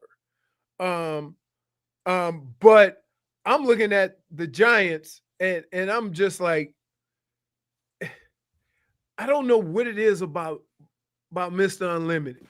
I don't know what it is. His last limited start. You know what I mean? Like every time he talk, everybody just kind of cringes, and he ain't doing nothing wrong. Yeah. Right? It's almost like he's trying too hard to be the perfect guy. Yep. He's trying to extend that 15 minutes of fame. Definitely. It's been at 15:08 already. Just hit Dancing with the Stars. Do a show with your wife. write a book on how to find love. Black women everywhere will buy it. Don't just go retire. We got at 1 o'clock. The 0-1 Chicago Bears visit the 0-1 Detroit Lions. Detroit is a 6.5-point favorite. Of course, Ben Johnson, the offensive coordinator, now taking on the teacher. And, of course, you got Man Campbell. Doesn't matter if you have one ass cheek and 3 toes. I will beat your ass. Does this game tickle your fancy, Leroy? It does, because there's a couple of things that have tickled, caught me off guard. One is the way Detroit played the first week. And maybe Green Bay is that good because they looked really good last night. And 2, Chicago didn't look terrible, right? And Ben Johnson will know how to defeat. He bringing some of that same energy that Dan Campbell has to Dan Campbell with Chicago. Yep. So I'm interested to see how that plays out. All right, let's go rapid fire through a couple of these. Seahawks at the Steelers. Tickle your fancy? fancy, not tickled. Broncos at Colts at 4:05. Tickle your fancy? Battle of the Horsies. Yep. Yeah, I want to see if the guru with the up and coming quarterback, if he's having a second year slump or they just had an off week. Panthers at Cardinals. Tickle your fancy? Panthers at Cardinals. Answer for you. When you're thinking about it, hey, I was trying. I try to find something positive that I could pull from every game. I got nothing. No, I got nothing. Hey, you didn't even say I had to give up creme brulee for that one. No, I just hit. I know you weren't. Let me ask you something. I don't mean to put you. Can you name the two head coaches in that game? Which one? Panthers and Cardinals. He could. No. Jonathan Gannon, David Canales. It sounds like you just named two anchors for WPLG. But I'm right. No, I know you're right. But I'm telling you, Leroy, I could have told Leroy it's Dwight Lauderdale and he wouldn't have known. You could have told him it's Ron Burgundy. He wouldn't know. Oh my God. I think it has more to do with the team and not the coaches. To be honest. Maybe. We got a Super Bowl rematch, Leroy. The Eagles visit the Chiefs. Philly is a 1.5-point road favorite. Tickle your fancy? Not enough points. Wow. Oh, I'm taking KC. Are you? Is tickled. Yeah. Dude, Philly could roll out of bed and play offense and defensive line. And Kansas City struggles. Kansas City has struggled in those two areas. I'm not. Listen, KC's O-line is going to be better than they were against the Super Bowl. You're making assumptions. I'm not. What about week one? What do you mean, Simmons? What about their week one? What about Kansas? I think their O-line played that bad. I think the kid from Ohio State was unbelievable. Simmons. I think he's gonna be a top 5 left tackle by the end of the year. Okay, by the end of the year. But this is week 2. This is week 2. Look, he did a good job in week 1 in his first game after injury. I know. Okay. Let me see what he does in week 2. But I'm not worried about KC as everybody else. I'm not worried about KC now. But I mean later. But for right now, listen, these Eagles are on some kind of roll where they took basic fundamental football and just became masters at it, and everything else is a bonus. But offense and defensive line, they got that on lock. And that's not where Kansas City is yet. Sunday Night Football. Give me a good one. Please give me a good one. The Falcons visit the Minnesota Vikings. Minnesota's a 3.5-point favorite. Took your fancy? All right, yeah. I'll watch it. I'm interested to see if JJ McCarthy, he started off slow week 1, came up, picked strong. It up at the end. I want to see how he builds on that because he looked really good in that fourth quarter, but still got played 4 quarters. So I want to see how that works. We got a Monday Night Football doubleheader, 7 o'clock on ABC. Oh, hold on! Don't please, football gods. Do not get my attention with some BS at 7 o'clock. The Tampa Bay Buccaneers visit the Houston Texans. Houston's a 2.5-point favorite at home. Take your fancy? Yeah. I don't see Vlad, you like based on what you've seen out of Houston and what you've seen out of Tampa, you think Houston's favored over Tampa? Barely. Wow. Yeah, they're home. Okay, that's it. That seems like anything under 3 is just home. And then finally, the LA Chargers visit the Las Vegas Raiders at 10 o'clock. You probably won't be awake, but tickle your fancy. Chargers look really good. Chargers are road favorites, 3.5-point road favorites. Tickle your fancy. Vegas, yeah, it does. The Chargers look really good. Vegas surprised a lot of people that first week. Hey, we need to stop putting Geno Smith. Start putting respect on Geno Smith's name, man. Shout out to Miramar. Come on, man. Shout out to Miramar. Okay. That is Tickle My Fancy. We'll take a break. Geno got jetted. That's what happened to him. Yeah. He played for the Jets and Giant. And he got Seahawks, and he got. What are you doing? What do you want to talk about? He was decent with the Seahawks. He was decent with the Seahawks. But that's what I'm saying. Like Geno's been through it, so we should throw some respect on his name. He'll get respect if he wins this game. No, come on, not he will. Geno got to the playoffs already with Seattle. No, I get you, but I'm saying got respect. But just listen, I'm not rooting for Justin Herbert. I need Justin Herbert to throw up a stinker. It's already bad enough. By the way, this is another week for Tua, and then once again, class of 2020. Mm-hmm. Jordan Love had a great game. Yep. Jalen Hurts will be in the big game in the afternoon. Justin Herbert will be in the Monday night game. And Joe Burrow's in his home opener against Jacksonville. So Tua's got to show out against the Patriots. We'll take a break. When we come back, a legend.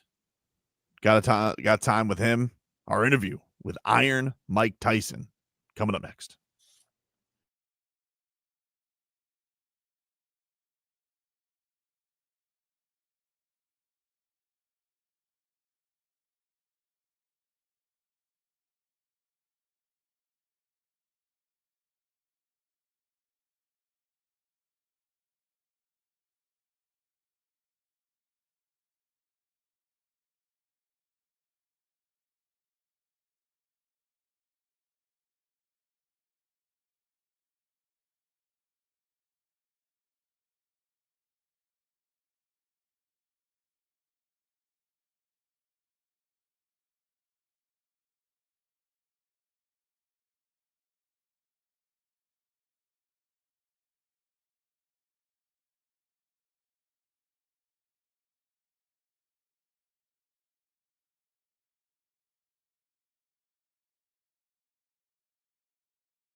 All right, welcome back, everybody.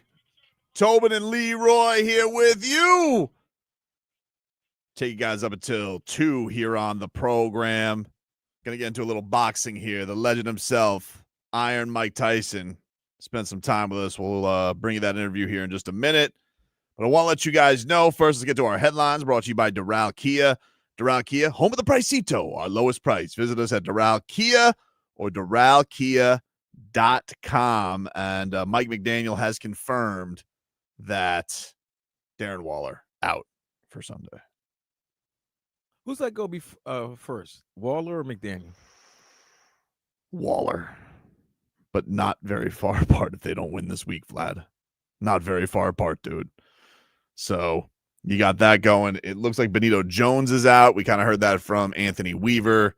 And those are the latest as far as the injuries are concerned for this week. So you got that coming your way. Tomorrow night, Canelo Alvarez defends his undisputed super middleweight title against Terence Crawford from Allegiant Stadium in Las Vegas. But coming up in December, Iron Mike Tyson. Mike Tyson's bringing his Return of the Mike show to the Seminole Hard Rock Hotel and Casino this December. I'm giving away tickets. All you got to do is text in a keyword every day. Today's word, CHAMP. CHAMP. Champ. Text that to 20357. That's today's word, CHAMP, to 20357. For more information, go to WQAM.com. It's a text contest. Message and data rates may apply. Don't text and drive. And you guys can get your tickets at casino.hardrock.com/Hollywood/events.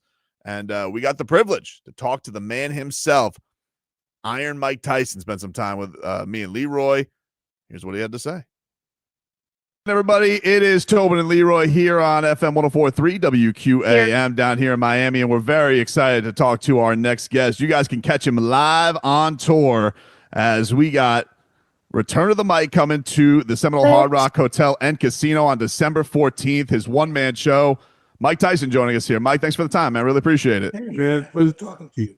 So this is is this like an updated thing? Because I remember probably like 10 years ago you were doing a one-man show. So what does what's the new one encapsulate? Well, pretty much, stuff that happened, me getting beat by the damn YouTuber, me and my Roy Jones fight, and my lawsuits. There could be a lot of interesting things. What's it like putting that stuff down? Like the process of like putting it all into a show together. Like who's with you? What is that process? My wife is constantly writing stuff down from the last tour, and we're adding new stuff, things that happened, lawsuits that we won, lawsuits that we lost, and just things that happened. You seem to be in a better place now to tell this story and to tell the stories and the things that you have gone through since the last one-man show. Hey, man, I like laughing at myself.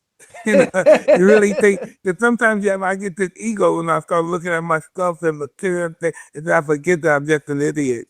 We get sometimes. Like, what's the rush like as far as like performing for people and telling them your story as opposed to fighting? Like, what is it? Is it a different rush? Is it similar? Yeah, it's just it's my story. It's me just telling my story. I got you captivated. It's really therapeutic. Yeah, I get a lot of therapy from it.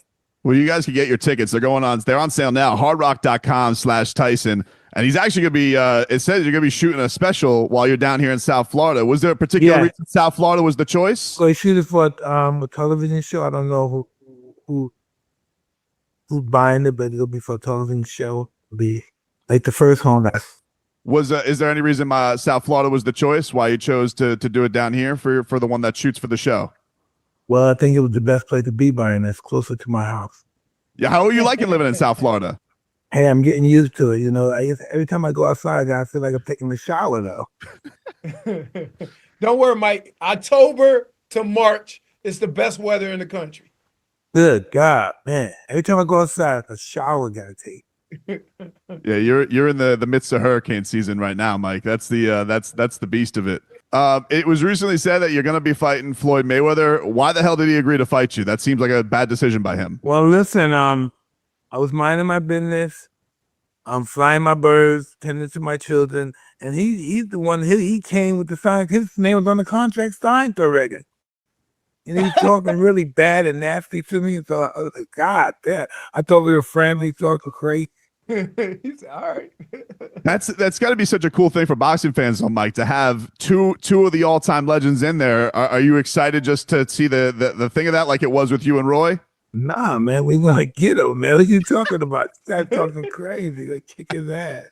He doesn't know what he signed up for. Yeah, I told the exhibition. He's talking crazy. So he's like, but Mike, come on, man. He can't be doing anything to you. Like, that's a bad decision by him. Hey, he made a good money choice, though. Everybody's speaking of money, everybody's very fired up this weekend, Mike. We got Canelo versus Crawford. You've been in super fights. Is there anything different about a fight when like the world is watching, as far as what are these guys going through when it's a fight of this magnitude? Hey, these guys have been doing this stuff for a long time. So these guys are used to it. It's not gonna bother them. Only thing that bothers them is, their performance. That's all they concentrating on, their performance.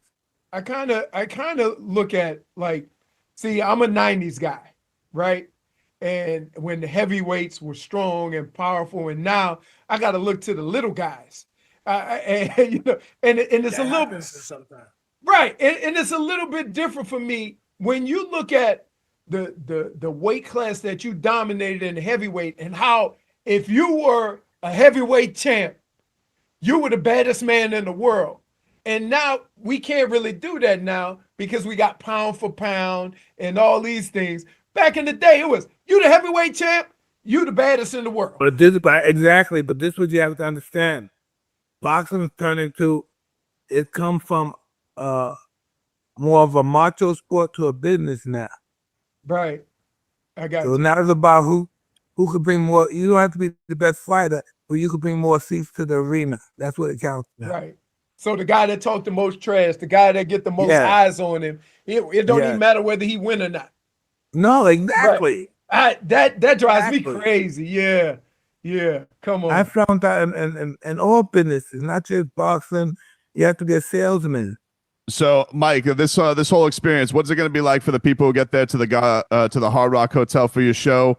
What can they expect? Hey, I mean, it's going to keep it real with them. I'm not the best guy in the world, and I just keep it real. That's all. But people still, like, Mike, they want to hear the whole story. Like, that's the thing is you do have something that everybody, when they come to see you, is it like a journey? You take them through the ups and downs? Yeah, it's going to be what they know about. There's not going to be nothing they don't know about. Everything I tell them, they're going to experience it with me, because I'm talking about my life and what I experienced. Even the stuff recently about my lawsuits, and it's all recent. Everybody knows about nothing they don't know about. Well, it's going to be a heck of a show. You guys got to get out there in South Florida. Go get your tickets now. hardrock.com/Tyson. It's going to be December 14th. We've been giving away some tickets this week, Mike. People are fired up for it down here. You're I'm in South excited Florida now. well. They can't wait for it. This is home now, huh? I never thought I lived in Florida. Down south, Mike Tyson. Well, I guess originally we were all from the South anyway, I guess, right? Mike, we're looking forward to it, man. Thanks for spending some time with us. And I'm sure the hometown crowd down here is going to be looking forward to seeing you on December 14th at the Hard Rock. Hey, thank you, man. I look forward to seeing you guys. Thanks, Mike. Appreciate it. Thank you.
Oh, welcome back, everybody. Welcome back.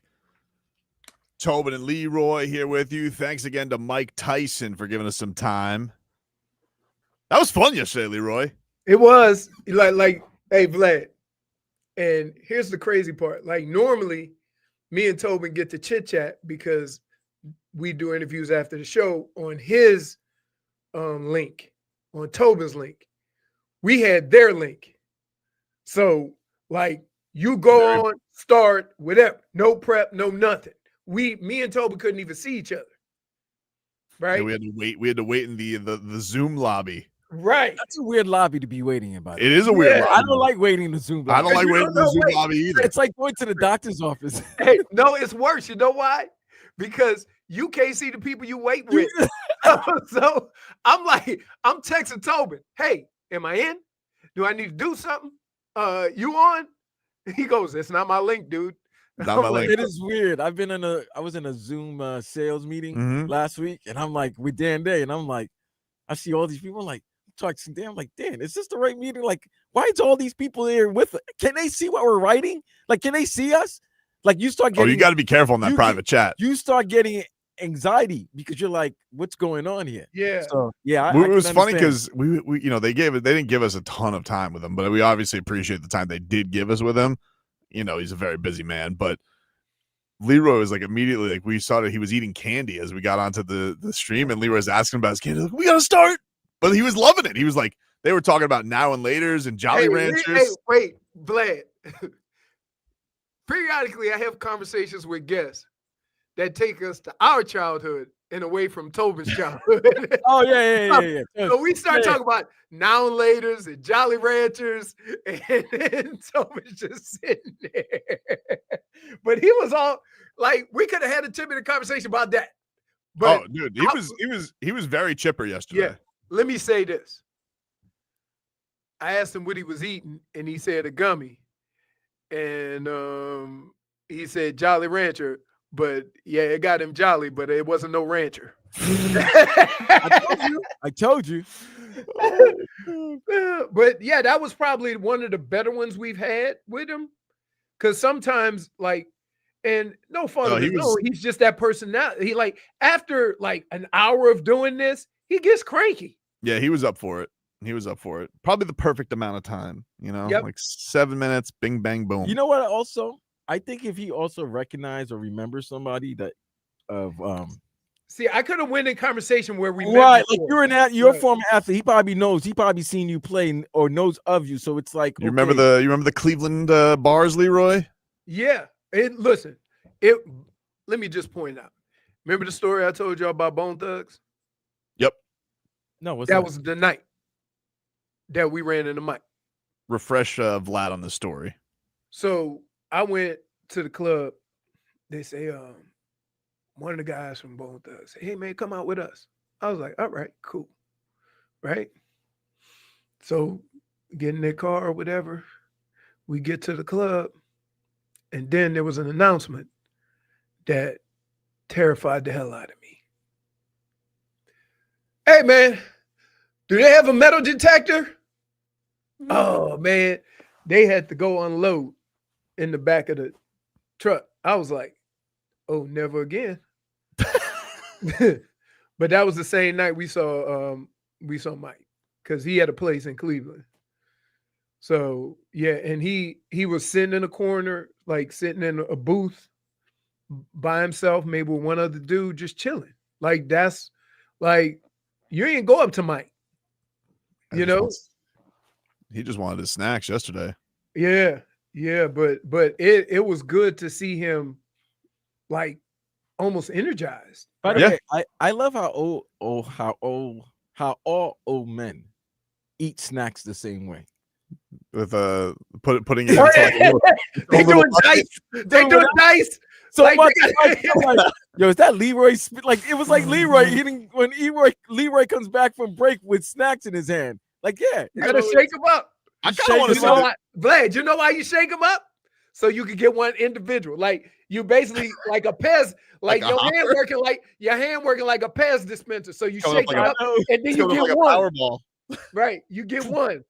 Right. No, you don't want Like to a just lotto go at it. ball. You don't want to get all the other ones sticky. So you shake it up, get one. Boom. Timbo says, shake them up, activate the flavor. Yeah. Hey, it is crazy though. Hey, Vlad, you My grew up dad with, does it. hey, Tobin. Hey, whether it's nuts, M&Ms, whatever, every time you see an old man, he be sitting in that chair in the house, shaking it up one at a time. He ain't gonna just do a mouthful. Shake it up. And they put a mouthful in, and they trying to chew it's like they trying whatever it is. So Independent flavor. You want independent flavor. You're trying to get every taste of that you're trying to get every last taste. You get every last taste, and then nobody can take it out of your hand. Oh, like what? they'll steal a bag, you know? You're not gonna take it out of my hand. So it's like it's like your own little supply there. Yeah, it is. It is. I you know what? I think it was a rite of passage. I don't even realize I do it. I just know it's been done with all the old heads before me, and now that I'm old, shake them up. Shake them up. Shake them up. I woke up today though. I don't know if it was Iron Mike or what, but I woke up feeling dangerous today, dude. I know, and you let us know that. I was like, he blew off. Wait, we go ahead on and tell the people what your rando bet was at 7 a.m. just to let us know that you was about that life. I was just in the mood. I was in the mood, dude, and I was just like, you know what?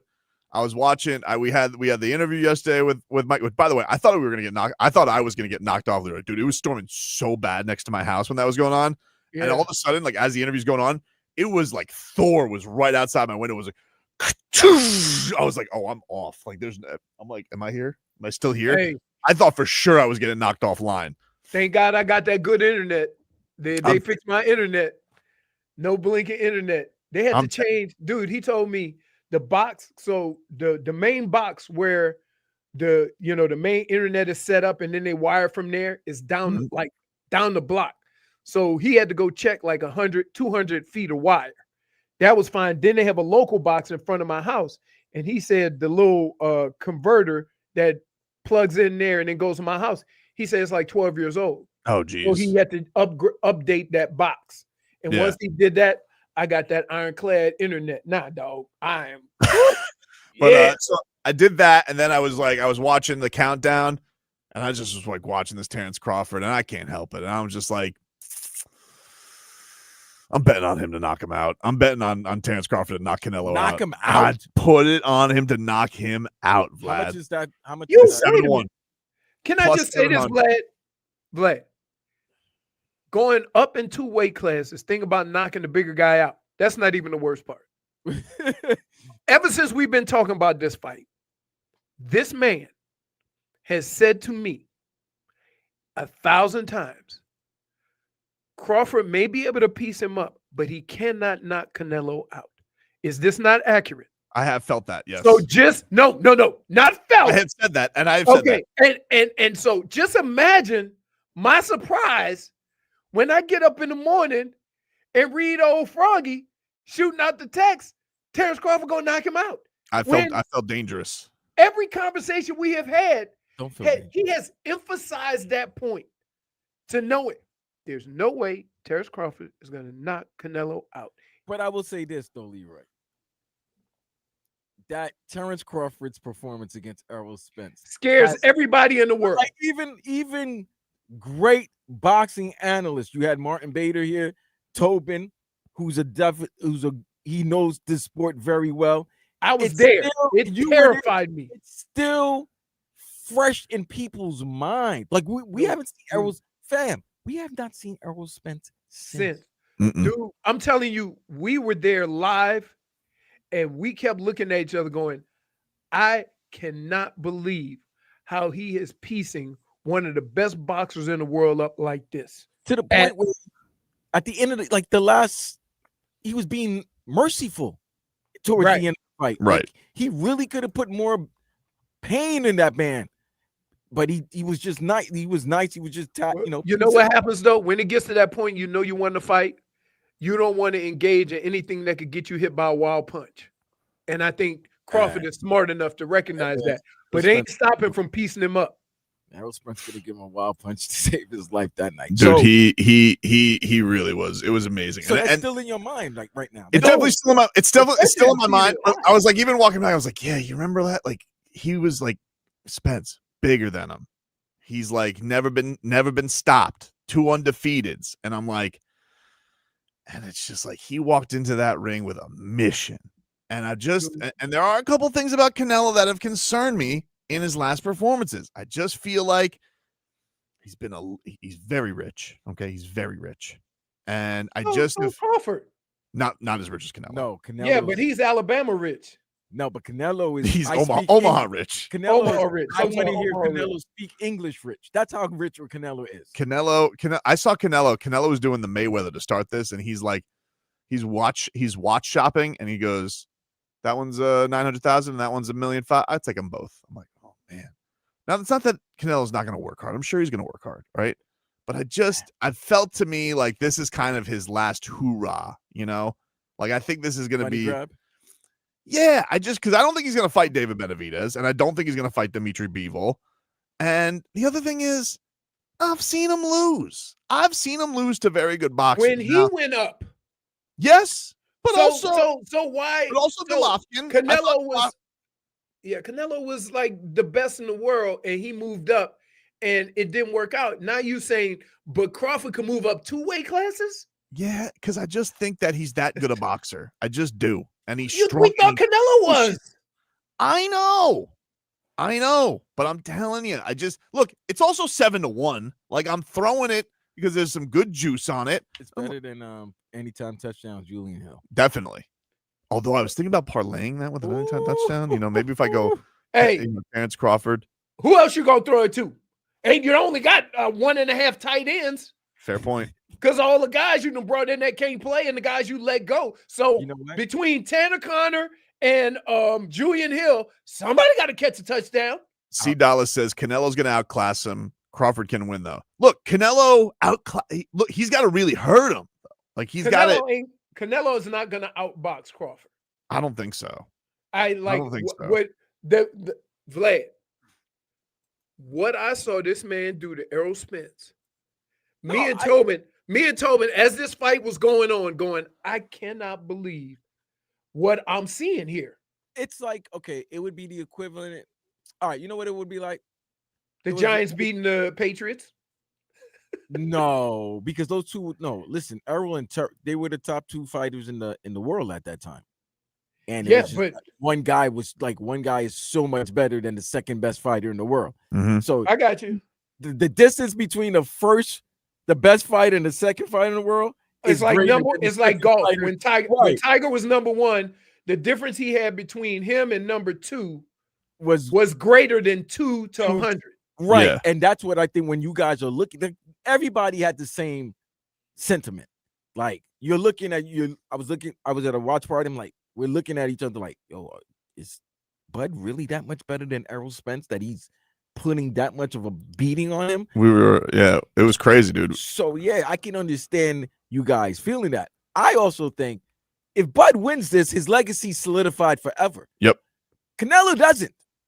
It's kind of Canelo's already set. Tobin's right. Canelo's already a certified, verified Hall of Famer boxing legend. And I think that stuff matters to Bud. I think he knows. I think they're both Hall of Famers at this point. Right. It puts Bud on a different Canelo's stratosphere. Been a decade, 15 years of being a top fighter. Yep. Bud, even after the win against Errol Spence, nobody was running up to Bud's door and say, hey, let's fight. No, nobody. They saw that beat down. They didn't want none of that. So for him to do that to Canelo, you would have 2 of the biggest wins in the last 10, 15 years. It would definitely do more for Bud than it would for Canelo. Because if Bud doesn't win, you could always say, well, the same thing happened to Canelo when he moved up and he tried to move up 2 weight classes. Mm-hmm. You see what I'm saying? Like there's built-in excuses for Bud. Yeah, not for Canelo. We could go in there on Saturday and Canelo could be way too big for him and I'll look a fool. But I just don't think Canelo's that massively bigger than him. Like I think Terence, the height's the same. Terence Crawford's got the reach. It's just a matter of like, does his power carry? Does it? And it's like neither of them are knock you dead, but man, Bud's so technically crisp. But And it does just put you in, and he can hit you from both sides. And it's just like I just think he can move in different ways that put Canelo in bad spots. And when's the last time Canelo fought a boxer like that with those skills? It's been a minute. I mean, Bivol just jabbed him to death. That's all that was. He's just like, boom, boom, and he couldn't do anything with it. Well, what the guy I would say like the best would probably be like early Golovkin fights, like the one where Golovkin, especially the first one where everybody thought Golovkin got screwed. He did get screwed. I agree. He might have got screwed in the second one too. He might have. That was a better performance by Canelo. But Triple G was really good. Triple G got screwed, I think, all 3 fights, but go ahead. Yeah, no, I agree with you. I'm just saying, like, I think the thing with Canelo is, like, I do think there's a blueprint, and I think this guy may be the best architect out there. Like, that's how good he is as a boxer. So, man, take a break. Mix it up next.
Meow, meow, meow, meow, bow, bow, wow.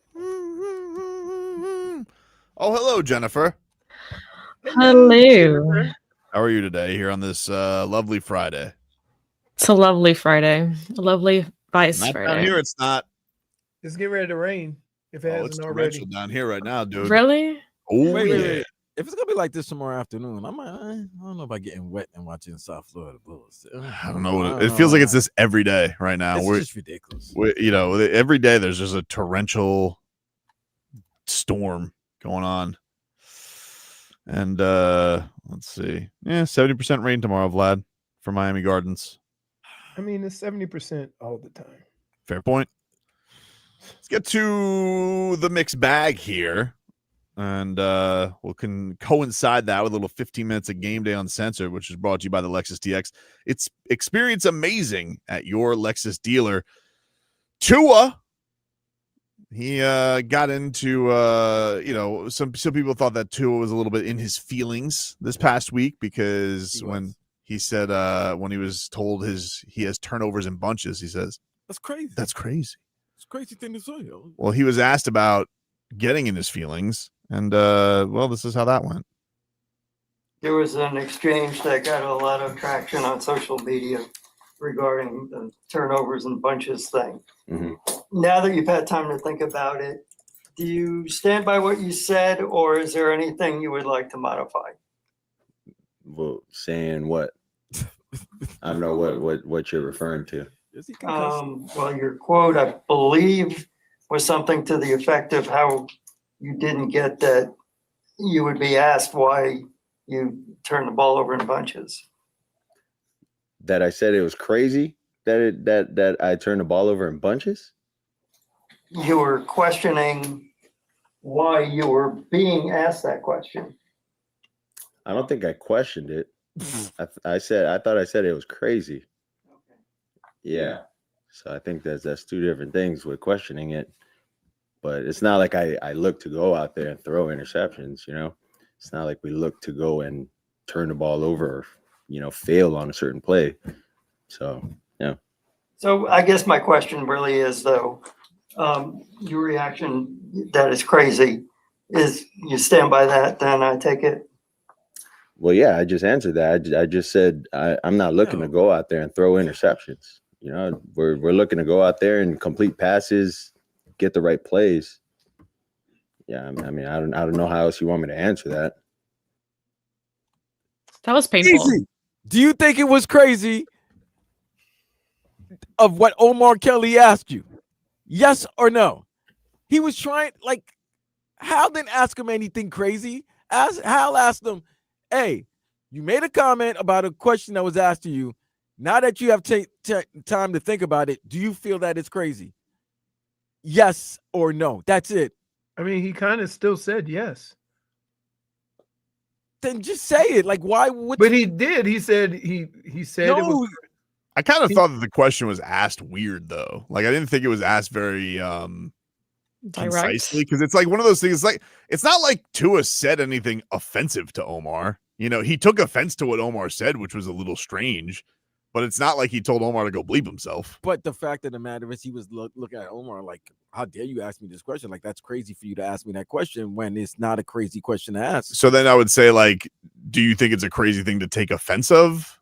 But he didn't really. He's kind of do you stand by that? And it's what do I stand by? You know what I mean? Right. He said what Tua was trying to, I guess what I got from that was Tua wasn't really saying the comment was crazy, but the stat was crazy. And so that's the way he tried to explain it now. Whether that's what he meant before, that's what I got from his current comments, that he was saying that the stat was crazy, right?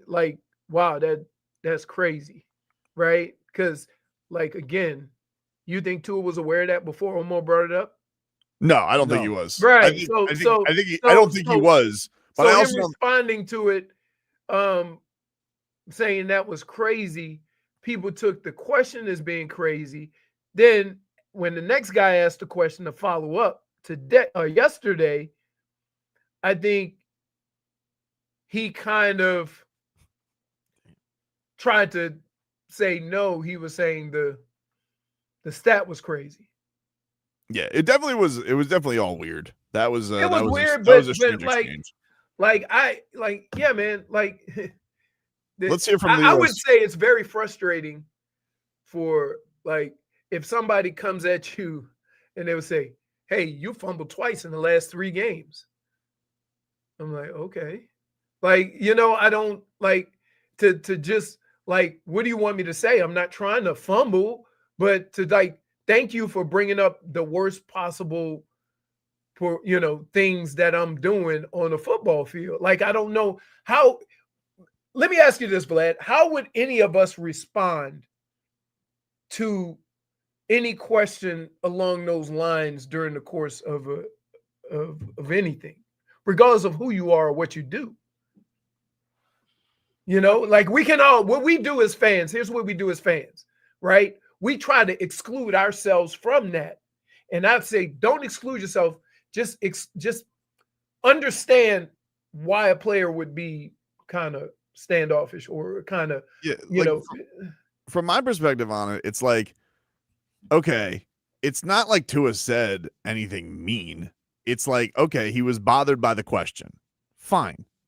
But then you gotta roll it forward. It can't just be, hey, Tua, you kind of took offense to that question. Do you stand by it? It's like, what do I stand by? What you got to do in that case is like, but man, hey, you've turned the ball over X, Y, Z. What's the issue there? Then you kind of can move it forward. I feel like it didn't move anything forward with this exchange. It kind of just kept it in the same place. Like, you were asking Tua, hey, Tua, you were kind of snarky to Omar. Do you want to say sorry? Like, that's where it was going to me. And I was like, what does he have to say? It's not like he told Omar he's a jerk. Right. So I don't know. Leroy's favorite, Alec Ingold, intangibles. Next thing you wait. This week, we're going to have him run a go route. This is what he had to say on the Dolphins being labeled as soft. I think it's an opinion. Everyone's, they're certain with their own opinions, and they can have them. I don't think it should impact or affect how we approach our day-to-day. Like, we're, again, too busy to be worried about external opinions or anything other than our practice. Like, we have enough things that we need to solve together. We'll keep our focus on the field. Always good, by the way, when both televisions have Dolphins coverage of players only meeting. That's going on simultaneous. What's amazing? Saying we're not soft. Yep. While your most physical guy is running a 20-yard pass pattern. Very strange. It just seems odd, right? If that's your changeup, then yeah, we need to might need a new pitch. I'm telling you, Tobin, I may lose my mind this weekend. I can't wait. If there's some things I don't see. You're recording, right? Oh yeah. Because I'm gonna be, I'm not gonna be able to see it. Boots on the ground. Yeah, I'm boots on the ground. Man, hey, you gotta. Hey, I need if they lose, they'll add Hawkeyes on Stephen Ross. Oh no, I'm leaving fourth quarter to get down to my special area so I could see if the glasses or if he's looking down on the ground. When they lose, he's like this. Oh man, kind of makes me sad. When they're winning, he's like he can waddle. He's waddling, he's walking, like everything's good. I'm gonna see because they can't lose to New England this Sunday. Well, here's Mike Vrabel. He's had Tua's number back when he was the Tennessee Titans coach. Here's Vrabel on the weather they're going to be facing in Miami. Going to be warm. It's going to be wet. It'll be humid. I'm sure it'll rain. Probably lightning. Who knows? But it'll rain and then it'll stop. I mean, I think as a rookie, I think we might have played down there as a young player back when the dirt was still there, and it would rain and then it would fill up and it wouldn't drain very well, and then it would just be grass and then water, and then after it stopped, it would eventually drain out. But I think it's about what the forecast is every single time you go down there. Do you think that the Canes playing the night before on an also terrible weather predicted, or is that grass too good? That grass is really good, and that when you watch the Canes play and then the Dolphins play, it may be wet, but the grass doesn't tear up. Let's see. The Canes game is going to end like by 8. Yep. So they're gonna put some of that neutral grow on it. yeah, they're gonna have to. That's No, gonna they're be not. like, yeah, Vlad, you got 15 not. hours. You got less They're than not. 15 hours. They're to get not ready. though. They're not gonna have to. Like that grass has withstood. Because remember they did it with. I think the last time they did it was with the Orange Bowl, and then the Dolphins played, or yeah, they had a game, the Orange Bowl, or was it the Orange Bowl and then the National Championship? No, it's the Orange Bowl and then the Dolphins played, and it was fine.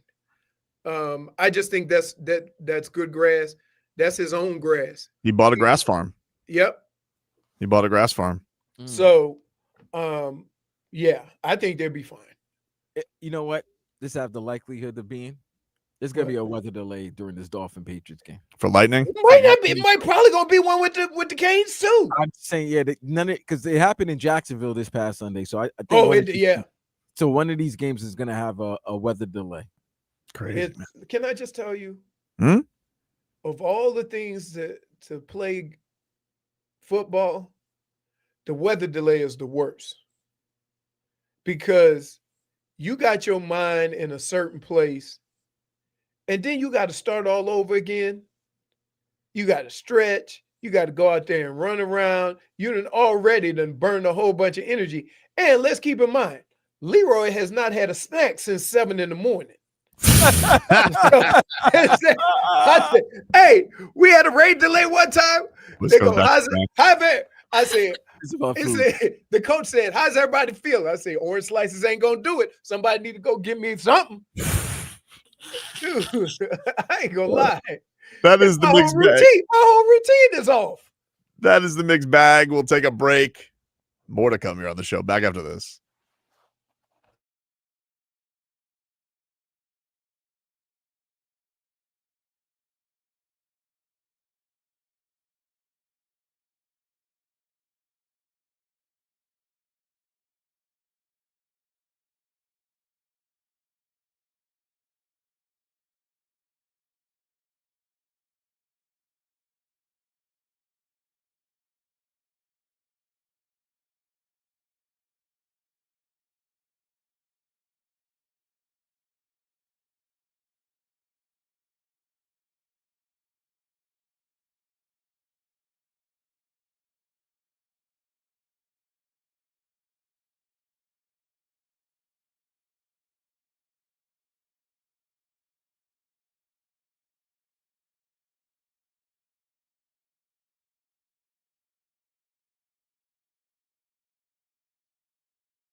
Welcome back.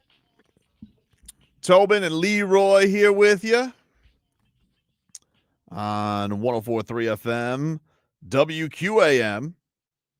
Take you guys up until 2 here on the program. Oh, hello, Scoobs. Like, wow, Scoobs.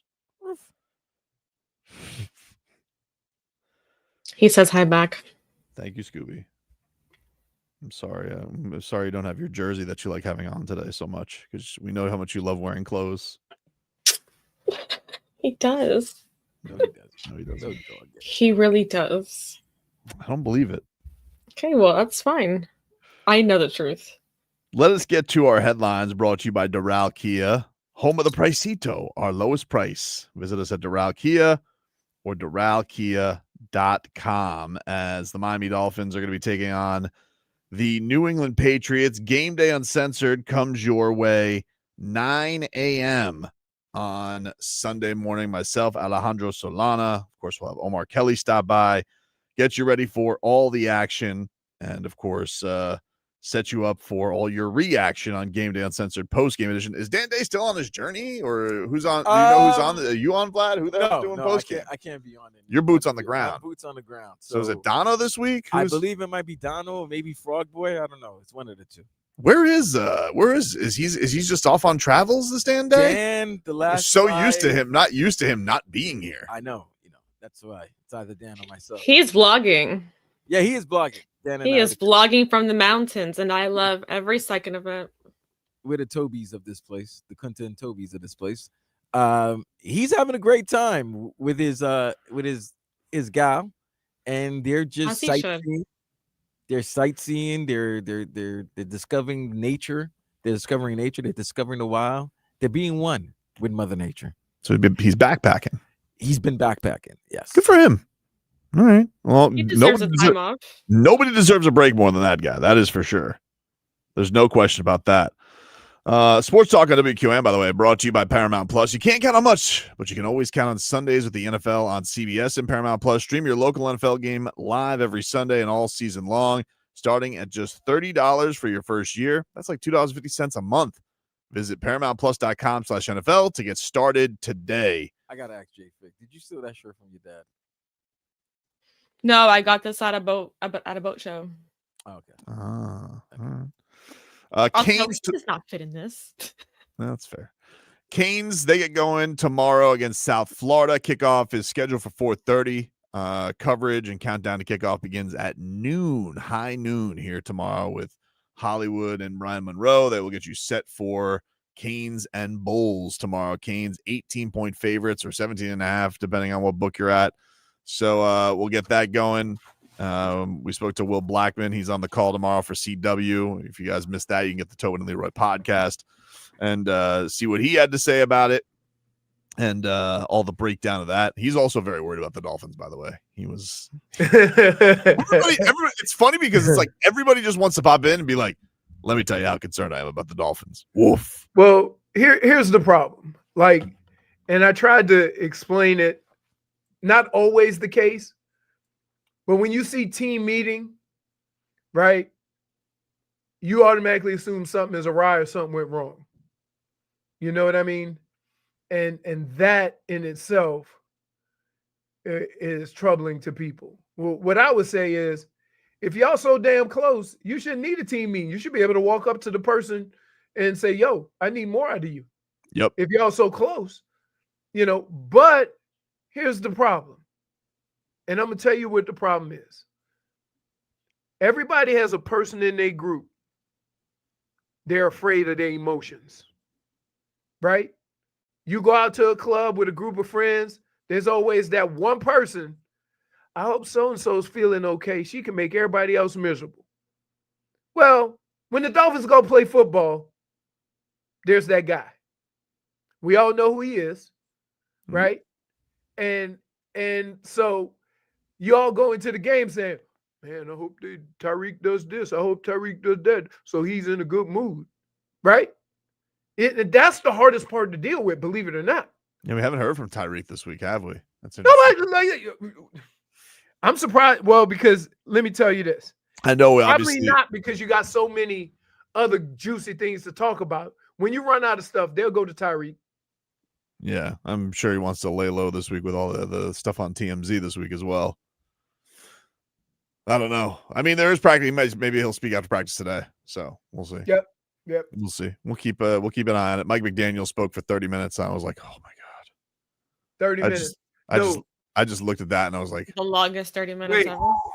30 minutes is not the problem. What's the over under on the amount of questions asked in those 30 minutes? 4. 2.5. What's the over under on the and the questions? No, that don't matter. It's the amount of questions. If he answered 15 questions in 30 minutes, that's not bad. You know that's not. But if he was asked 3 questions and he talked for 30 minutes, yeah. You know, I anticipated this question. Man, that's a big one. I think one of the things I'm disappointed in is I just expected out of this offense more nuance and more growth. And I wonder if it's because they don't have faith in certain guys on the offense, mostly the line. So you still trying to get rid of the ball quickly to protect Tua and to do these things. Well, you know, there comes a time in sports where you got to be able to do what it takes to win. And one of the things about teams that compete for championships is they have the ability to win games in a multitude of ways. Whether you have a slug fight, whether you have a shootout, whether you have a bad weather game, a cold weather game, a game that's marred in penalties, the better team or a team that can win in multiple ways always seems to pull those games out. If you go into a game and say the only way we can win a game is win it one way, then you best believe that that other team is going to try to take that game away from you. And I think the Dolphins at points in periods of Mike McDaniel's coaching career here, they have put themselves in a position where they can only win one way. And I think that is going to be his downfall unless he figures out nuance and how to add or show one thing and do something else. That's just the way it is. If you can only win football one way, then eventually it catches up to you. I'm happy and I'm sad. Oh, you just sad right now, bro. Like it ain't nothing. I bet not see no pearly whites. I want to see you mean mugging the whole time. Yeah. Well. So, but all that being said,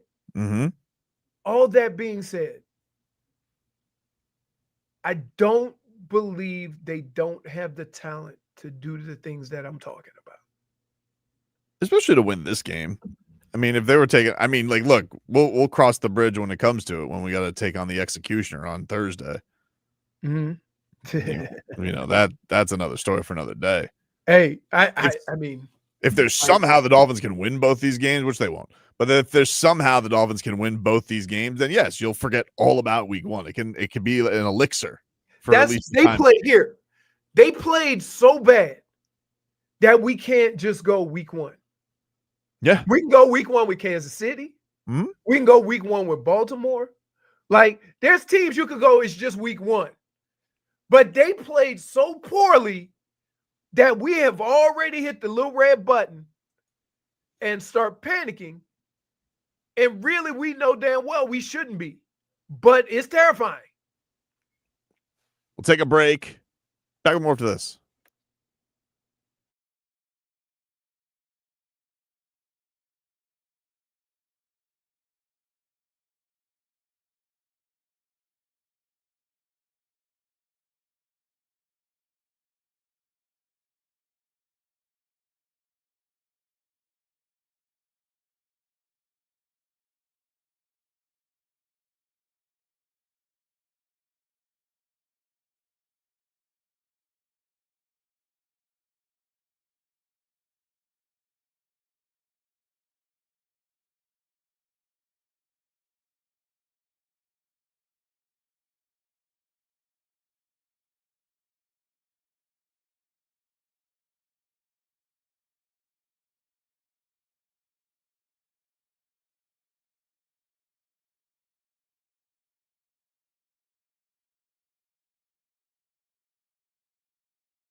I gotta know what the hat closet looks like for Cam Newton. Look at that milk dud. Oh, that's Leroy. He looks like he looks like he gets these hats from the Crocodile Hunters like soiree store. He's got, is that an ostrich feather that he has in that thing? Yeah, he's a pimp. It's very impressive. Meanwhile, Ryan Clark's got like the RC Joker suit on today. Leroy, if I see the top of your dome, I really want milk duds. I'm not gonna lie to you. What? Every time I see the top of your head, I want milk duds. You've been just showing your top of your head to us like the last 2 seconds. He's locked in on something. He's very locked in on something. I'm trying to do something. I'm trying to do because Fonz is leaving tomorrow morning at 5. Deets. So we coordinate. Mm. You know, he had their little shipping container picked up. Yep. You know, that's why I was running back and forth with there because I guess, you know, he didn't have the appropriate lock to put on it. So we had to do that.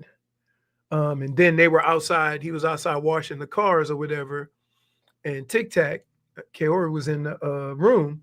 And so I went to ask them if they needed anything, but they were outside. She came out and said they were outside. So I started walking outside. She grabbed my hand, right? And I'm thinking to myself, did they tell you stay in the room? She goes, yes. I said, don't put that on me, Ricky Bobby. No, I said, go back in the room. So I'm like, wow. I said, 3 years old, you still trying to get the old man, huh? Wow. Mm-hmm. Wow. Smart. Like, wow, you know, but I thought about it. Because wait, Tobin, you know exactly when you get asked something based on what you get asked if they already asked their mom. 100%. 100%. I've already gone through this. I literally go through this still, even with Sophia, like every day. I'm like, you know, you've already asked this. Like, what are you coming to me for? You know, right? They're trying to hit the weakest link. Mm-hmm. I mean, it's the weakest link. That they always look at me and say, "You are the weakest link." Well, because here's what Mel does. If Mel don't want to like make that tough decision, can I go here or can I go there? She'll go, if your dad says okay. I'm like, wow, just put it all on me. But ain't no shame in my game. I would say yes all the time. Yeah, let me tell you, especially if you have a daughter, because they come over, you know. Hey, Jennifer. The trick is ridiculous. Jennifer, is it easier to sweet talk your dad or your mom? My dad. Somehow I ended up yesterday at Target. I'm like, what are you here for? Yes. What do you want? Wait, guess what I ended up doing? You didn't even know why you were at Target? I was like, oh. He's like, he well, magically drove there. They have new clothes that came out. I'm like, I'm not buying new clothes. I'm laughing because that's happened with my nieces. Like, you ever just be up driving there with me, like, hey, come for a ride? Because you want them to have fun. And then all of a sudden, you just at all the spots that they like. And you're like, wait a minute. I just thought I went to get a coffee. Yeah. How am I in Target? Why am I at, what's that? Whatever pizza place is. No, dude, it's crazy. She's like, let's go get Chuck E. Cheese. Why am I at Chuck E. Cheese all of a sudden? Let's go get an acai bowl. I'm like, you can't even spell acai. What the hell are you making me go here for? Hey, wait, I got one worse. I went to Publix to get some stuff. And when I got home, I had Cold Stone strawberry ice cream with gummy bears in it. I'm like, how? That's what she like. Yep. First of all, the cutoff for gummy bears and ice cream is once you leave high school. Because for some reason, all high schoolers like gummy bears and the ice cream. I'm like, I can't be playing that game with my teeth. Sprinkles, baby. It's all about the sprinkles. I don't even do sprinkles. I love sprinkles. You do classic sprinkles or you do like those little dot sprinkles? No, I like classic. I'm old school. I don't put candy in mine. I'm chocolate and nuts and like that. Like Founder's favorite. You can get me with Founder's favorite all the time. But here's the thing. If I have to go and have it made, I won't buy it. If I can get it in the freezer, then I'll buy it. Because the freezer is hard, right? if you get the ice cream made right there in front of you, by the time you get home, it's too mushy. You got to put it in the freezer and let it freeze up. So that's what I tell when they say, "Hey, can you give me some ice cream?" I'll go in there. I say, "Here's the rules. Here's the rules of ice cream at Cold Stone." Because I only get Cold Stone because Cold Stone ice cream, if you eat a little bit off the top and then put it back in the freezer, the next time you get it, it's still soft. Sure. If you go if you go to like get Publix ice cream, like you got to get one timers because that ice cream is hard as a rock the next time you go back and get some. I've never experienced that, Leroy. What are you talking about? One ice cream stands? Is that what you're talking about? Yeah, that's Never. it. You go in, that ice cream is so hard when I go in there for the second, like the couple of days or 3 days later. But that Cold Stone stay nice and soft. Spoon go right through it. By the way, I know you guys were all waiting to figure this out, but in the semifinals, Oh yeah, in the Euro Basketball League. Finland falls to Germany, unfortunately, 98-86. So the run has come to an end for Larry Markkinen and Slim Jesus. And of course, Leroy got his freezer on 10. Franz Yeah, Wagner. see that? I've told you, public ice cream in the freezer. I'm telling you. Franz Wagner and Dennis Schroeder moving on. So they're in the finals now? Yeah. You gonna face Giannis? They got to face the winner of Giannis versus Şengün. Wait, who beat Luka? Was it Giannis? Germany. Germany's just taking them all out. Germany's the best European. Germany's the best. Yeah, Germany always wins all of these things. Germany Forget won. about their black German. Dennis Schroeder's the man. People are saying like if Schroeder wins this and he's Eurobasket MVP, people are saying like, is he a basketball Hall of Famer for international competition? I mean, he's basically one of them ones in he's German Kyrie. Yeah, he's one of them ones in international basketball. Does he have He any- does look, doesn't he look like one of the new who's it? Belle Biv DeVoe, one of them. He looks like what happens after I leave 4 a.m. the bathroom. He's on the Kings. Oh, he's on the Kings now? Yeah. Yeah. That's what he looks like. He looks like a 4 a.m. I just went to the bathroom after Taco Bell. Wasn't he on the Heat in a trade for before he got rerouted last year? Was he in the Jimmy Butler trade? Yes, yes. Oh, he was. He was supposed to go to Miami, and then he got rerouted to Detroit. Because we were actually happy that we had you guys had a backup point guard. It's a very strange thing. A lot of things were strange. PJ Tucker was a Miami Heat PJ player. Tucker was so fired up. He thought He was fired. Hey guys, I'm so excited to be back in Miami. And then no, I'm not. Sorry. He thought he put on the Undertaker meme, remember? And then they traded him for Davion Mitchell. Flipped him. We won that. Agreed.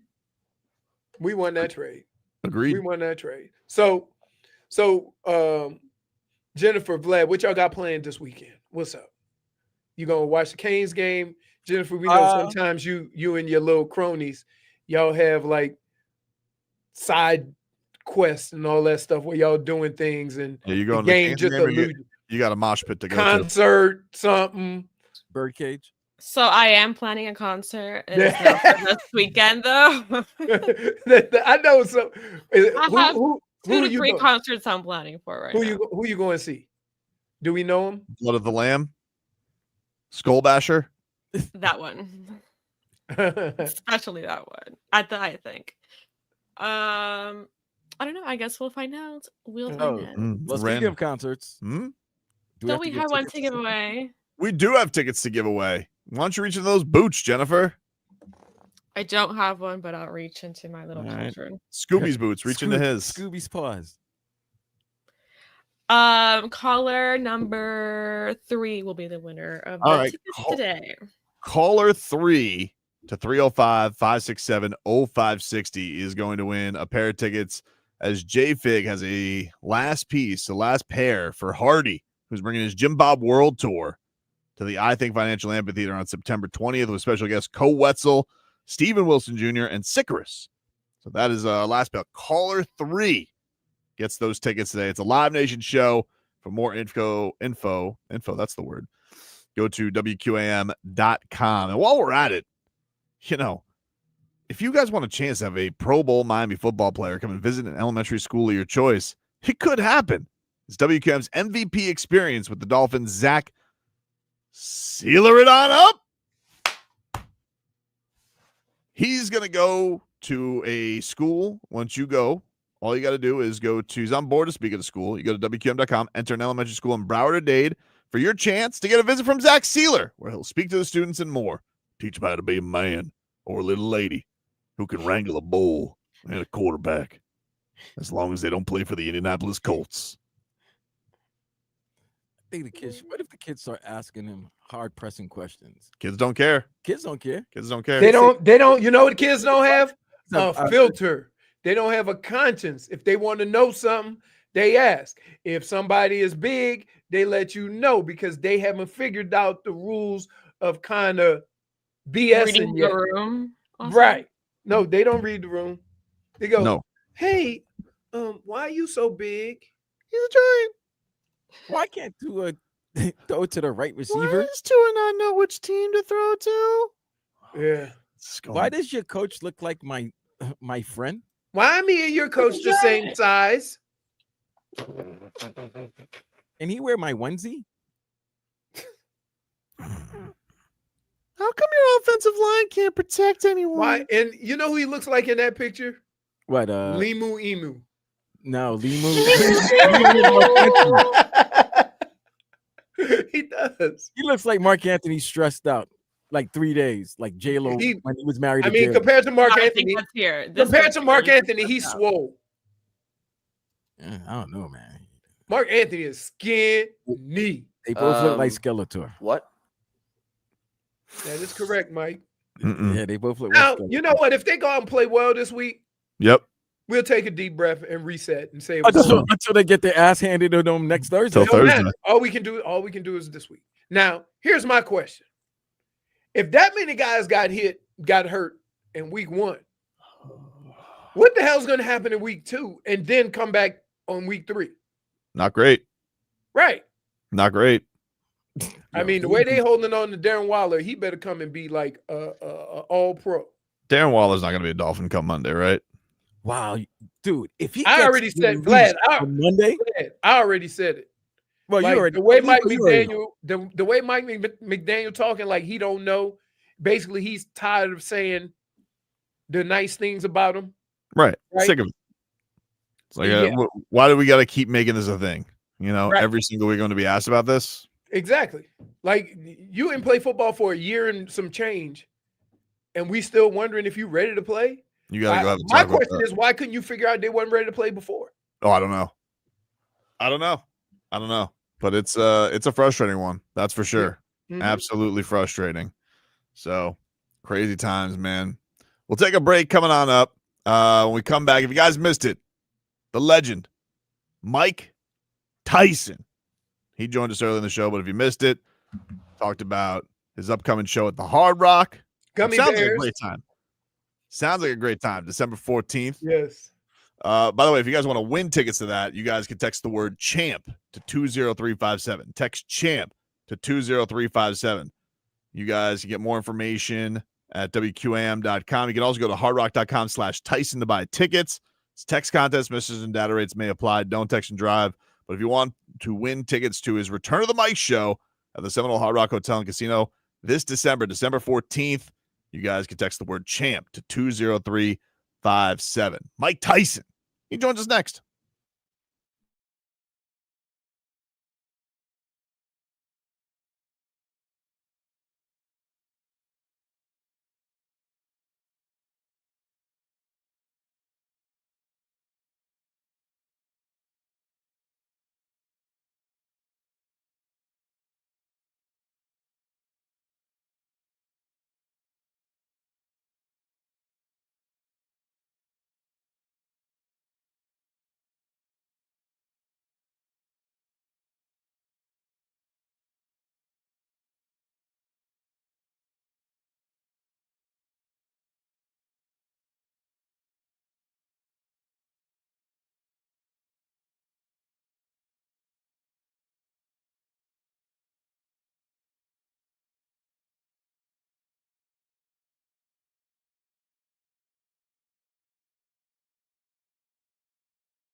Again, everybody, it is Tobin and Leroy here on FM 104.3 WQAM down here in Miami, and we're very excited to talk to our next guest. You guys can catch him live on tour as we got Return of the Mike coming to the Seminole Hard Rock Hotel and Casino on December 14th, his one-man show. Mike Tyson joining us here. Mike, thanks for the time, man. I really appreciate it. Hey, man. Pleasure talking to you. So this is is this like an updated thing? Because I remember probably like 10 years ago you were doing a one-man show. So what does what's the new one encapsulate? Well, pretty much, stuff that happened, me getting beat by the damn YouTuber, me and my Roy Jones fight, and my lawsuits. There could be a lot of interesting things. What's it like putting that stuff down? Like the process of like putting it all into a show together. Like who's with you? What is that process? My wife is constantly writing stuff down from the last tour, and we're adding new stuff, things that happened, lawsuits that we won, lawsuits that we lost, and just things that happened.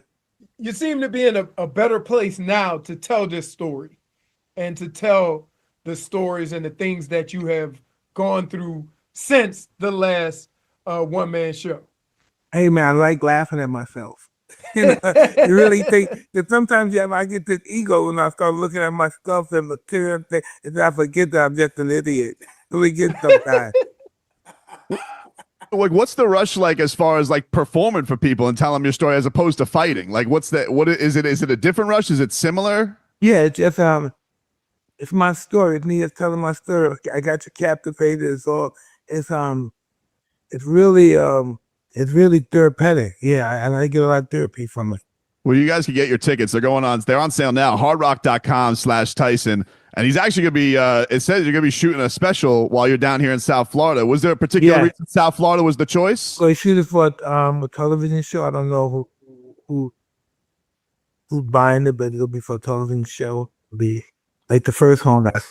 Is there any reason South Florida was the choice? Why you chose to do it down here for the one that shoots for the show? Well, I think it was the best place to be by, and it's closer to my house. Yeah, how are you liking living in South Florida? Hey, I'm getting used to it. Every time I go outside, I feel like I'm taking a shower, though. Don't worry, Mike. October to March is the best weather in the country. Good God, man. Every time I go outside, a shower got to take. Yeah, you're in the midst of hurricane season right now, Mike. That's the beast of it. It was recently said that you're going to be fighting Floyd Mayweather. Why the hell did he agree to fight you? That seems like a bad decision by him. Well, listen, I was minding my business.